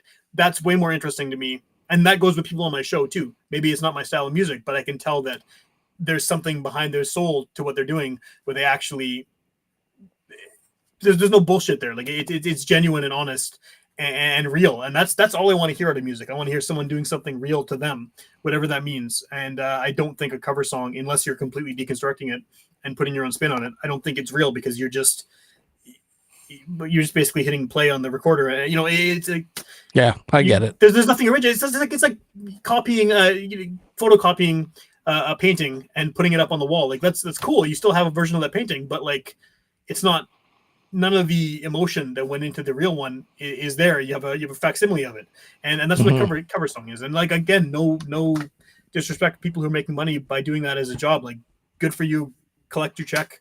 There's obviously an audience for it, but I don't want to hear it. Like, I don't care. Yeah. Have you? I don't want to keep hammering on the cover band thing. Have you had cover bands on your Witchpolice? I avoid it whenever possible. I've had a lot asked to be on it, and the answer is pretty much always the same. It's like, if you're doing something original, please let me know. I'd love to hear it, but I don't really, because what am I going to ask them about? I mean, it's like you're doing a Nirvana set. Yeah, I love Nirvana. I've been listening to them for 30 something years, whatever. But like, we can talk about those records, and that's great. But what these people are doing, there's nothing unique about it. There's 7,000 Nirvana cover bands across Canada probably playing shows right now. And I mean, like, if you're all doing it exactly note for note, how the songs are written and how they originally recorded, like, what uniqueness is there to talk about? Yeah, no, I get it. I've had a couple on that do some original stuff too. And one of them was actually one of my favorite episodes. It was fantastic to talk to, and their vocalist had some stuff on, and the other members had done some other stuff too, so it was pretty cool because we dove into that too. But I have had some cover bands reach out. My problem with it is just that I don't, especially if there's nothing original behind it, I don't know where to go with it. Like, yeah, you could ask, hey, what song do you like doing? What's the ultimate cover song? And kind of where I've gone a couple times, but the cover bands I have had on have had their original stuff too, where someone in there has been doing stuff, or they've been doing charitable events, which was cool too, where they got some local originals in as well. So it's always good just to push the music part of it. But if you're coming on to just talk about being a cover band, I do find it it's hard. Yeah, there's not, and the same goes for bands who haven't put out a lot of music yet. I mean, I get a lot of people saying, my first single came out, can I be in your show? And it's like, not yet. Like, yeah. I'm not saying no, but like, what am I going to talk about with one song? We can talk about the song, but that's going to be a 10-minute conversation, and that's, at most, and sort of, without having other stuff for me to listen to just to prepare for the interview and stuff too, right? Like, it's hard to do that. And I mean, I know that we're in an era now where everyone releases singles rather than albums. I mean, a lot of people only do singles, and that's fine, but like, you need to have a bit more of a body of work. Not to say that you're not worthwhile as an artist without it, but you know what I mean? Yeah. Yeah. Evan, I see your comment there. I've heard nothing but good about the coveralls as well. So that's cool. All I'm seeing is Evan, Chandler, and Sidley. Oh, there's Thomas K. There we go. You know what? Like, speaking about cover bands too, again, I don't want to be an asshole about it, but there are bands doing, if you're a cover band doing maybe an atypical style of music that doesn't normally have cover bands doing it, that's different too, right? I mean, if there's so many cover bands playing sort of mainstream rock, playing hits of the 90s, hits of the 80s, whatever. Like, if you're doing something different, if you're a cover band playing like some obscure genre of music, cool, like, or just something that doesn't typically get covered. I mean, it's gonna be more worthwhile because at least it's something you don't see every day. I mean, I can go out, I'm sure, to any bar in town and hear top 40 cover band, right now if I wanted to, but I don't. I definitely don't. So what's next for Witchpolice? You're gonna hit the 1,000 mark, and then you're back to regular programming. We'll say that's the plan. Yeah, is I'm gonna stick with the one a week for now. That's it's subject to change. It'll never go less than one a week. I'm pretty sure that it's gonna stay at one a week at least. But yeah, no, I want to keep doing it. At this point, I have no real desire to stop. I've had, like we talked about, moments of like, oh, I don't want to do this shit anymore. Yeah. But I always get past it. There's always something exciting that happens, or some band I hear that makes me interested again. But yeah, I'm gonna keep doing it. I don't know what the next 1,000 episodes are going to look like. I can't see myself stopping because I've invested so much time into it, and I legitimately love doing it too. And so, I mean, like I also kind of hoard local music. I mean, I still have all my tapes of local bands from when I started going to shows, all my CDs, records, and over the course of doing this show for as long as I have, I also obtain a lot more. I think I have like 1,300 or something local albums at this point, and like I want to grow that. I mean, I feel I feel this compulsion to archive this stuff and keep track of it. And I upload all the information to Discogs all the time, so all the credits are in there for all those albums and stuff. And I just feel like part of doing this is being an unofficial archivist of local music, and I think that's sort of the point that makes me keep doing it. Is that I'm in some small way maintaining the existence of this stuff, even if barely anyone listens to it. The fact that it's out there and someone 10 years from now can find this on the internet somewhere and be like, oh, this band that I heard once in my dad's car or something, I want to find out more about them. Oh, hey, here's an hour-long sit-down interview with them with some songs in it. Maybe I can find out more. And I think that's the whole point. It's just that, like, I wish I had a show like this when I was a teenager going to shows in the 90s where I could find out about these bands that I mean, I saw I was at a show the other night, and in the crowd was Mike Coop from the Bonaducci's, and the Bonaducci's were one of the first bands I saw when I first started going to shows as a teenager. And like the fact that I'm friendly with him now and had conversations with him, he's been on my show a bunch of times, and they're playing another show again next month, the first time in a while. Like, they got new music coming out. It's wild that can happen, and I think that a lot of people would benefit of having the opportunity to meet bands that they grew up watching and learn more about them and become friends with them and that kind of thing. And I think that doing DIY things like this gives you the opportunity to do. I mean, I've had members of Propaganda on my show, and I've been listening to them for as long as I can remember listening to music. And I mean, like, they're one of my all-time favorite bands, and the fact that I've sat down and interviewed them is crazy. But yeah, so I mean, there's no reason that other people shouldn't start doing the same thing too. I mean, someone who's 15 now should see that there's local music podcasts, pick up a microphone and start their own show and talk to their own bands that they know and record that stuff and archive it. And what you're doing is worthwhile because it's going to be online in perpetuity and people can go back and look at it. And I honestly think that's the point, is just to preserve this stuff, because otherwise it's not going to get preserved. Out of all the bands I've interviewed in 1,000 episodes, maybe 20% of them have gone on to something bigger and better, where they're going to be remembered in some kind of way after they're gone. And that doesn't mean anything bad about the rest of them, about the other 80%. But lots of bands start and then end, right? I mean, a lot of people, for whatever reason, and a lot of them get forgotten. And I think that's why I do this anyway. So those bands don't get forgotten because they have something valuable that they've put out creatively, and it needs to be preserved. And I assume that's a similar reason why you're doing this as well. Yeah, exactly, right. Yeah, I mean, and that's the good thing. And you look back at yours and you've seen the evolution of some bands, right? Where I have some people who have gone 6 times this year, but I kind of do specialty shows. Like I had the women's night, which was like a 3-hour 3-hour thing. I've had a couple specialty nights. We had guitar night. We had 90s music night where I had Kevin from Saints and Rogues and Deidre Boris on there, and Dan Brown from Toy Son. But I had, I love having just the bands on, talk about the music, but I also like having specialty nights, and that's why the 1 year show it's a specialty night, right?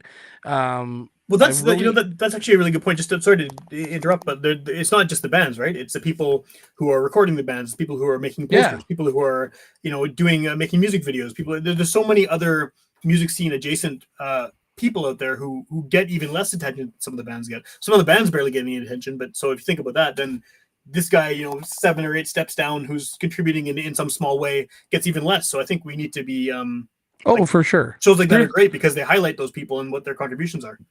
There's so much that makes the world go round here in Winnipeg, right? With music, and there's so many people involved, and we're officially the longest episode of Peg City Soundoff right now. Sweet. But I got something else for you though too. Another one I want to bring up. And I don't want to say any, I don't want to go on a negative rant about it because do it. I do have tie-ins with them, but the Manitoba Loud Music Awards is coming up in October.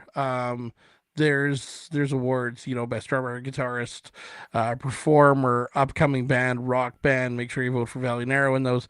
There's so many going on. Broadcaster, you and me are both up for these things. Yep. What the heck is going on? There's also this award, and I wish they would abolish the award. Is ambassador? Ambassador. Okay, yeah. I think they need to abolish the female-fronted one. I think those bands should be competing against all the other bands too. I think that there's so many amazing women in the local music scene that are doing great stuff that those bands stand up against the male-fronted bands anyway. I don't think you need a way for that. But the ambassador one, what do you have against that? So my problem with the ambassador award is just that. Is there a winner? Who picks the winner? How do you say that I'm a better ambassador than Riley Saunders or Jen Minoz or Ruth Morris? How do you don't know? But how do you say that, right? No one does. This is, and I've been. I want to preface this by saying I think the people who do that show, like I've said elsewhere, have their hearts in the right place. I think they're doing a lot to promote local music. I think that their goal is absolutely to promote local music. I think they're doing it. I mean, no shade on what they're trying to accomplish, but I think that having an award ceremony like that where it's all based on who has the most friends clicking the button once a day, I don't know if that's necessarily the best way to highlight some people contributing to the local music scene. And if that means I don't win anything, I don't care either way. I knew last year I wasn't going to win. I went anyway, had a good time. It was all good, but I think that it would be great if we had some kind of thing acknowledging people in the city that was based on merit. Get a judging panel of experts, whatever that means for the local music scene. Yeah. To who's the best guitar player? Well, here's 5 guitarists who are going to listen to their music and decide based on. I think that would be really cool. I think that, not to put any shade on the Loud Music Awards, because they have their own. They've been doing this for long enough. They've grown and all this stuff and everything. But I think that having it as a fan voted thing means you're going to get inevitably just people voting for all their friends, regardless of whether their friends put out good music that year, or or any music that year. Propaganda put out one. I mean, At Peace, their new album is fantastic, and it's they're not nominated for a Loud Music Award, and they're probably the biggest loud music band to come out of Manitoba ever, and they're not nominated. Ken Mode's never been nominated. Bands like Comeback Kid, you never see them nominated. I don't know if it's because they declined their nominations or what, but I mean, if you're doing a really based on merit awards thing, you would think that a record like the new Propaganda album would be at the top of most people's lists as far as best loud album from Winnipeg of the year. I mean, it's on my list if I was to make that list, but you're going to end up getting someone that just has the most friends clicking vote on Facebook every day. And I think that has the potential to make it a big circle jerk. And it's just the same people voting for all their same friends every year and celebrating themselves, and that's not a bad thing. But I think that it's not an accurate picture of what the local loud music scene or local music scene looks like in general. And I'm not just saying that because I didn't win. I knew I wasn't going to win last year because of the way it was. I didn't really harass a lot of people to vote often. I didn't, that's part of it. You have to hustle to get those votes, and I didn't do it. And I knew I wasn't going to win, but I had a great time at the show. I saw Voivod headlining. It was awesome. But I think that it's just my main beef with that whole thing is just the fact that it's not based on skill or talent or merit or music release within a certain time frame. One of my side things I do is I'm on the jury for the Polaris Prize, and I'm one of 100 and something journalists and broadcasters and writers, whatever, across Canada who has a vote, one among many votes for who gets this very large national music prize. And that's based on discussion happening all year, and there's a time limit. There's records released between this date and this date, and you're actually debating with hundreds of other people who are all very knowledgeable about music about the merits of this album. You recommend stuff. You try to encourage people to check it out. Everyone's listening to everything. I go to the Loud Music Awards page, and again, I know it's a very different, and I mean, it's local, it's volunteer run, all this stuff. Again, no shade on them, but I mean, just the way that it runs is so different, because I'm not going to the Loud Music Awards page finding best punk band. I'm not necessarily listening to the new albums by each of those bands. I may have never heard any of them, and I'm just voting for the one that I know or the one that I like. And I think that if you had maybe each of those bands had a record that was listened to by a panel of judges, the results might be very different. And yeah, they might be better. But again, it's not my award show. I think they're doing a good thing for the scene. I think that their hearts are definitely in the right place, and they're trying to promote local music, which is what we're all trying to do. So, I mean, I can criticize that all day, and they're probably not going to change it because they have found what works for them, and good for them. But yeah, it would be really nice to have some kind of way to recognize and celebrate local music in a way that was actually, I don't want to say more thought out, but more critically looked at. I think there's enough people who are journalists, music critics, radio, campus community radio people, podcasters, other musicians. You could get a really good panel of judges that could really recognize local music in a better way. But again, they're doing their thing, works for them. It obviously has been successful, and I hope they have more success. But yeah, 100% right. And that's kind of my thought on it too is and just back to what I was saying about the ambassador one. I mean, you look at the people that are up for ambassador, and it's like, so if I win this award and go up there, and what do you say? What do you say to the people who didn't win the award? Like, are people looking at you, oh, he's the best person to show people around here? I mean, if that's how we're going to go about it, I could probably give you 10 more people who should be nominated right now. And Thomas Henry in here, he's one of them. That guy's always going to things. He's always talking about bands. He's talking to bands, he's doing his thing, but he's not up for him. But it's just kind of my point there. I think the ambassador one should almost just be a I don't want to say a plaque, but I mean, I described it to someone, I forget who it was. Well, maybe it was Riley Saunders. I said it should almost be like a Stanley Cup, right? Where you just add names every year to people who are doing it, right?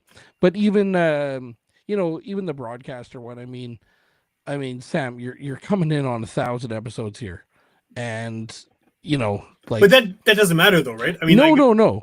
I may not even be a finalist in it, because again, the way that the voting system happens is all about exactly, and that's fine, and I'm not going to be bummed out if I don't but yeah, so I mean, and also I'm competing. I mean, you got Ed from Power 97 is on there, and that's, I mean, very different amount of clout, I guess, than I have or you have or someone on CKUW has, because he works for a mainstream rock radio station, and good guy.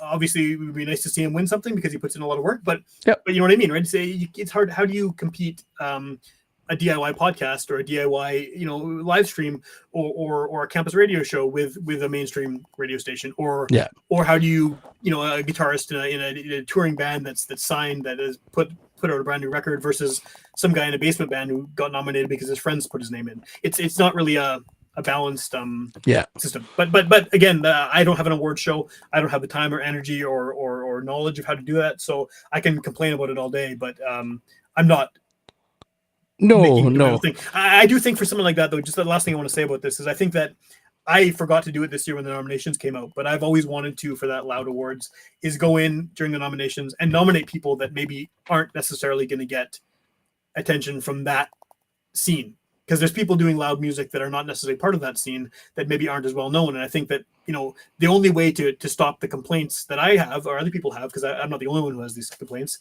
is to fix it by nominating different stuff. And that goes for any one of these award shows like that. If you're not nominating different stuff, then of course it's going to be the same people every time. And you can't complain. It's like you can't, if you don't vote, don't vote in the election, you can't complain about the results, right? So, I mean, if I'm not sitting here nominating someone I think deserves it more than X, Y, and Z, then I haven't, why am I complaining? Yeah. No, I get that. I think what I want to kind of and my side of things with is it's the Manitoba Loud Music Awards.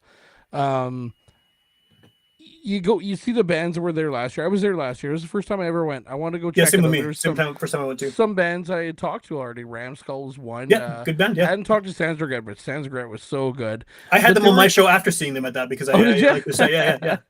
But there were some great bands. They were loud bands. They were kind of that, the hard rock, the metal scene, stuff like that. I do want to say though, I think they need to be a little bit more diverse in their bands. I mean, if you look, the one thing I will take away from it, and I absolutely love what Dag does. Yeah, for I sure. love how he's pushing it. One thing I want to do though, and say, when you look through the nominations, I was like, oh, I've never heard of this band. I actually got tuned into a couple new bands looking at the nominations. But if you're going to talk about Manitoba Loud Music Awards and focus on the metal scene, a lot of those bands, my band doesn't belong in there. Yeah. We're in there for best rock band and upcoming band. We're not a loud band, we're not heavy at all. I mean, God, half our set is soft. But but with that said though, if they were to maybe get a little bit more diverse, because what's stopping, what would bring that award show down, and what I don't want to see happen is someone says, oh, guess what, we're going to do an award show for bands that aren't winning and bands that maybe aren't being included in there. The next thing you know, you got another award show, Yeah, the it could happen for Manitoba sure. Yeah. Rock Awards, and then you have two, and one may not make it, which would probably be the new one that came in, but it would also bring some attention away from the other one too, Yeah. right? Because some people, and I will say, in the last 6 months, I did hear of when nominations come out. If I'm nominated, people saying if I'm nominated, it doesn't even matter because I'm not going to win because the popularity vote, right? Well, that's what I said What when I if got nominated. To exactly what the if same thing. there Yeah, was yeah. what if there was an award show that happened that wasn't the popularity vote? What happens to the Loud Awards? So I think the best interest, and this is only my opinion, everyone can tell me to shove it, but my best opinion is be a little bit more diverse. Take some of the softer bands in there, get them to play your event. Yeah. Not every band has to come out there and hammer down. Get a band up there. Get I can't even think of get here Sunbreather. Sunbreather's up for an award.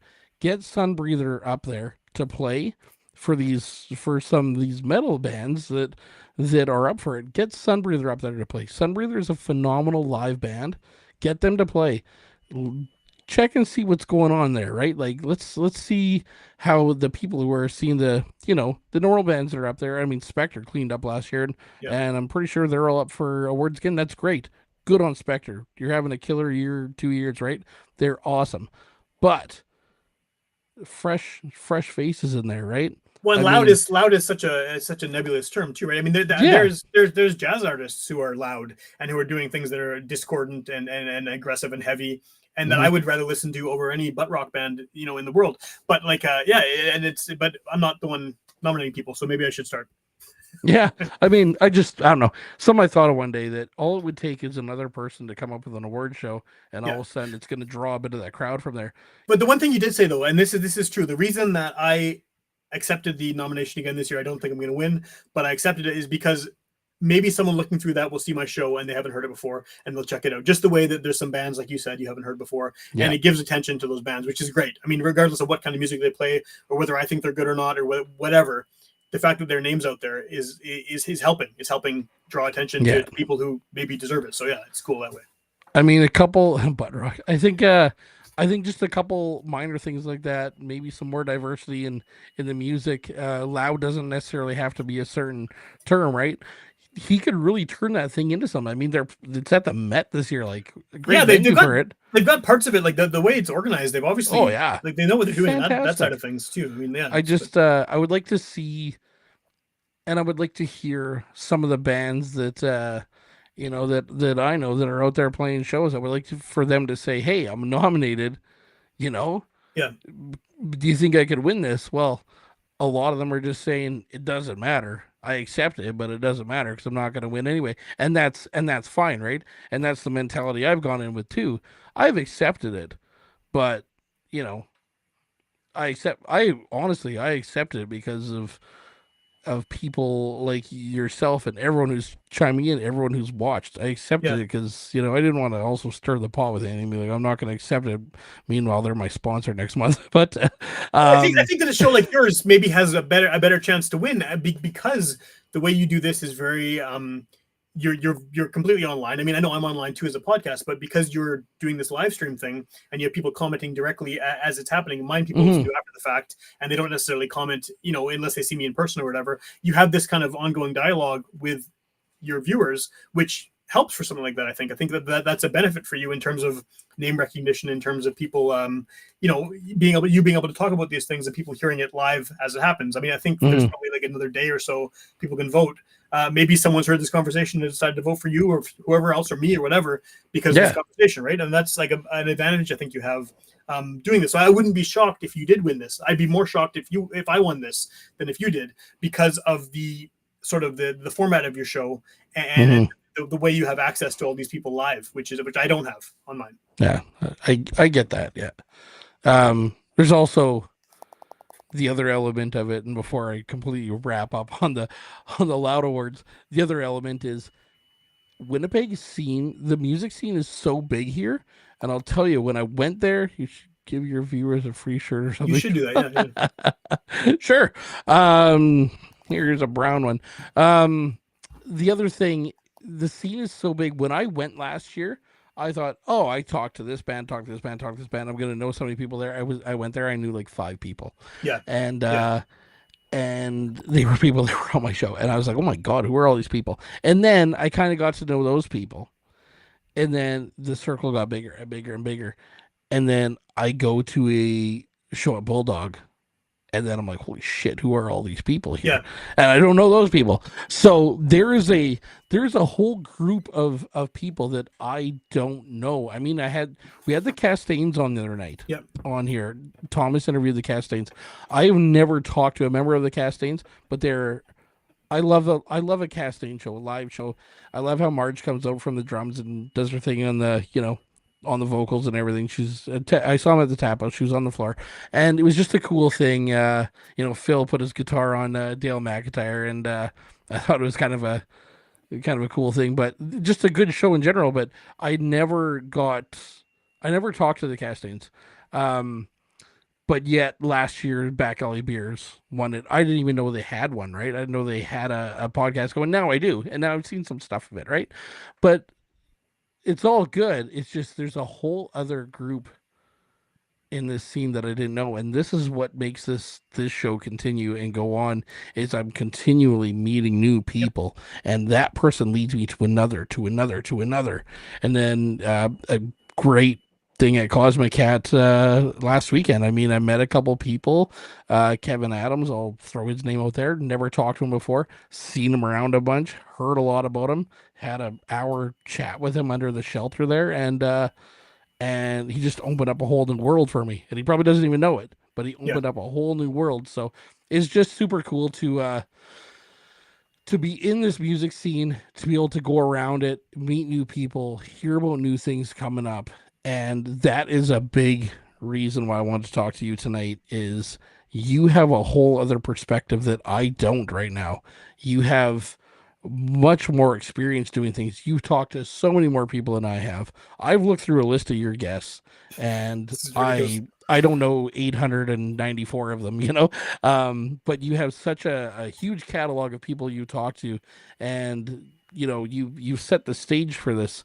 I may have taken the steps and just came in live a year ago, just live, putting on shows. I'm going big as fast as I can, Mhm. and as big as I can. I got radio that's going to be coming very shortly, a little delayed right now, but I am going to be doing a radio program where it'll be once a week. I'm going to have the band send me some files, play their music, we'll chat in between. We'll have guests come on and maybe talk with me, and then we'll cue to some music. It'll be a little radio show, right?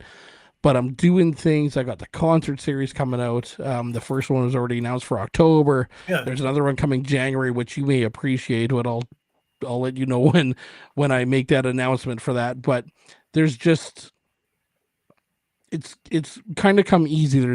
There's easy avenues to just grab things and do things, but um I mean, the scene is just so big here, and I guess doing this whole thing, just trying to find a way to be part of it, to get people to be a part of it, and just make it stronger than it has been.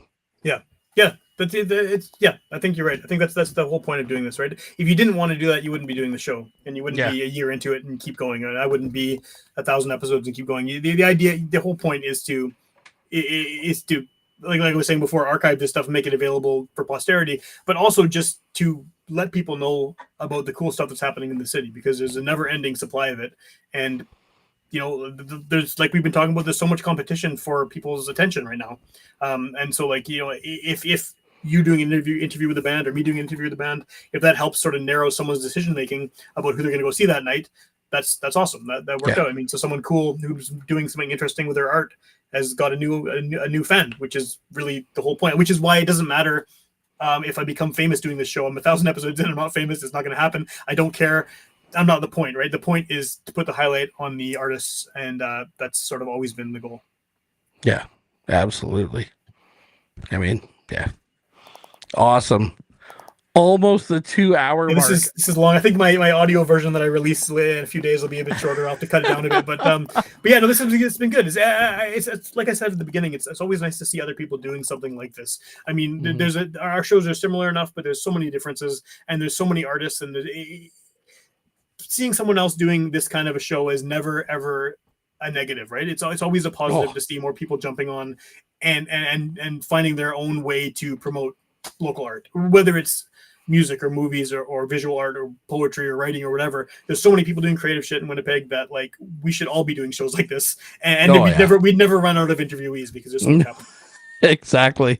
Exactly. Evan, yeah, sign you up for the radio. Yeah, I'll let you know when that gets going. But I mean, yeah, Sam, you're a legend.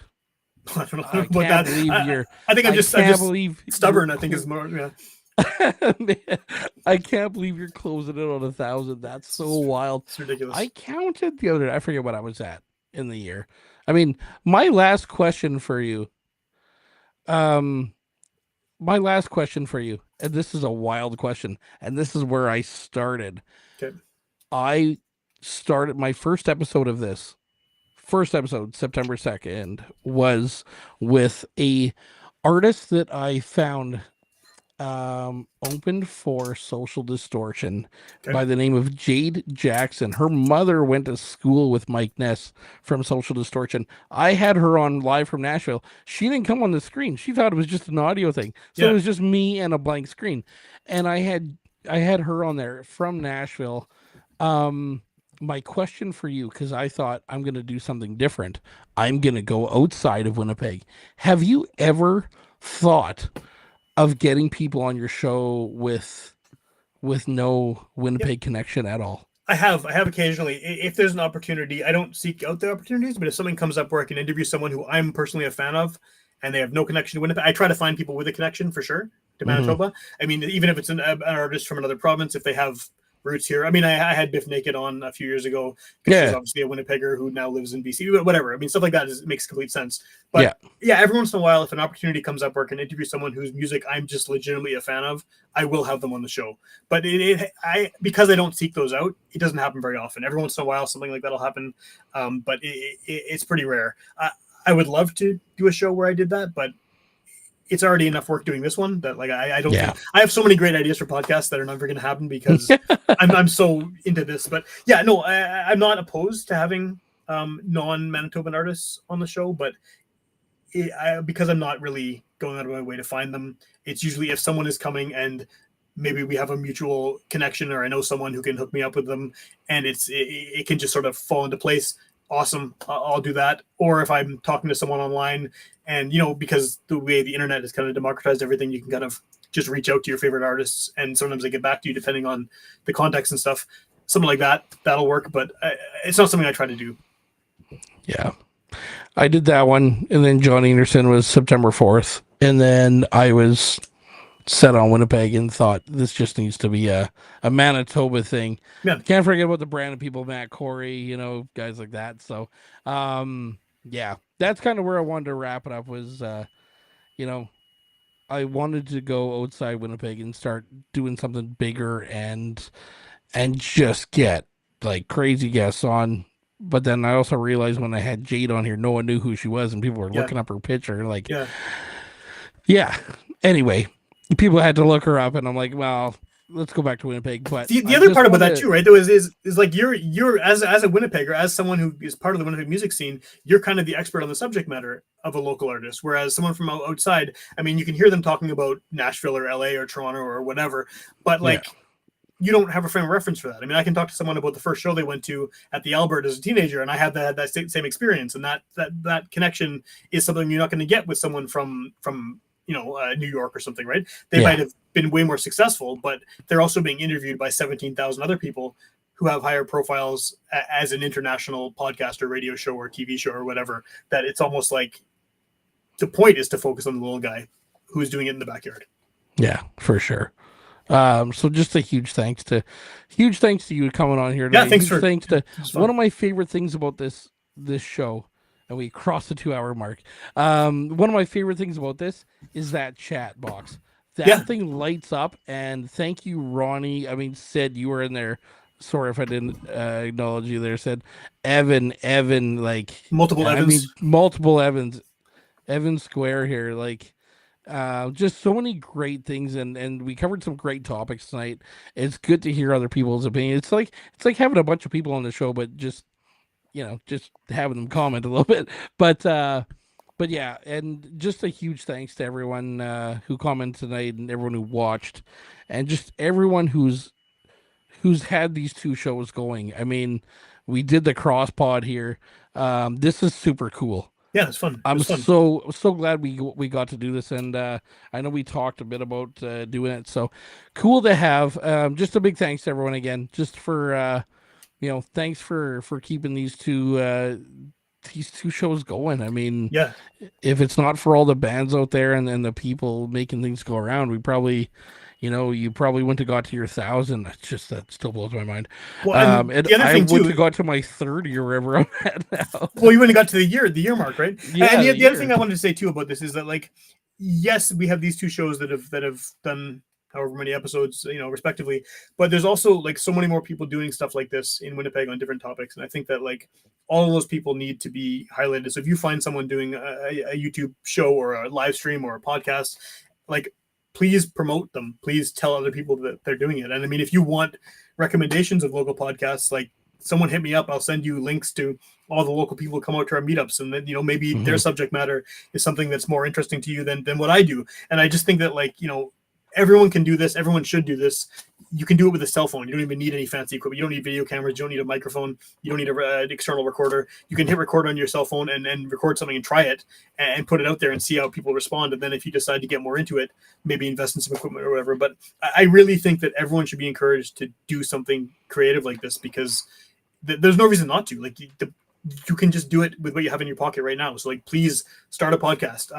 And like, that's why we do the monthly meetups for the podcast community, is that, like, people don't know how to get started. Like, come down to Robin's Donuts. I post the links every month on the Witchpolice social media. We have a MB Podfest on various different social media platforms, because it started out as a festival a number of years ago.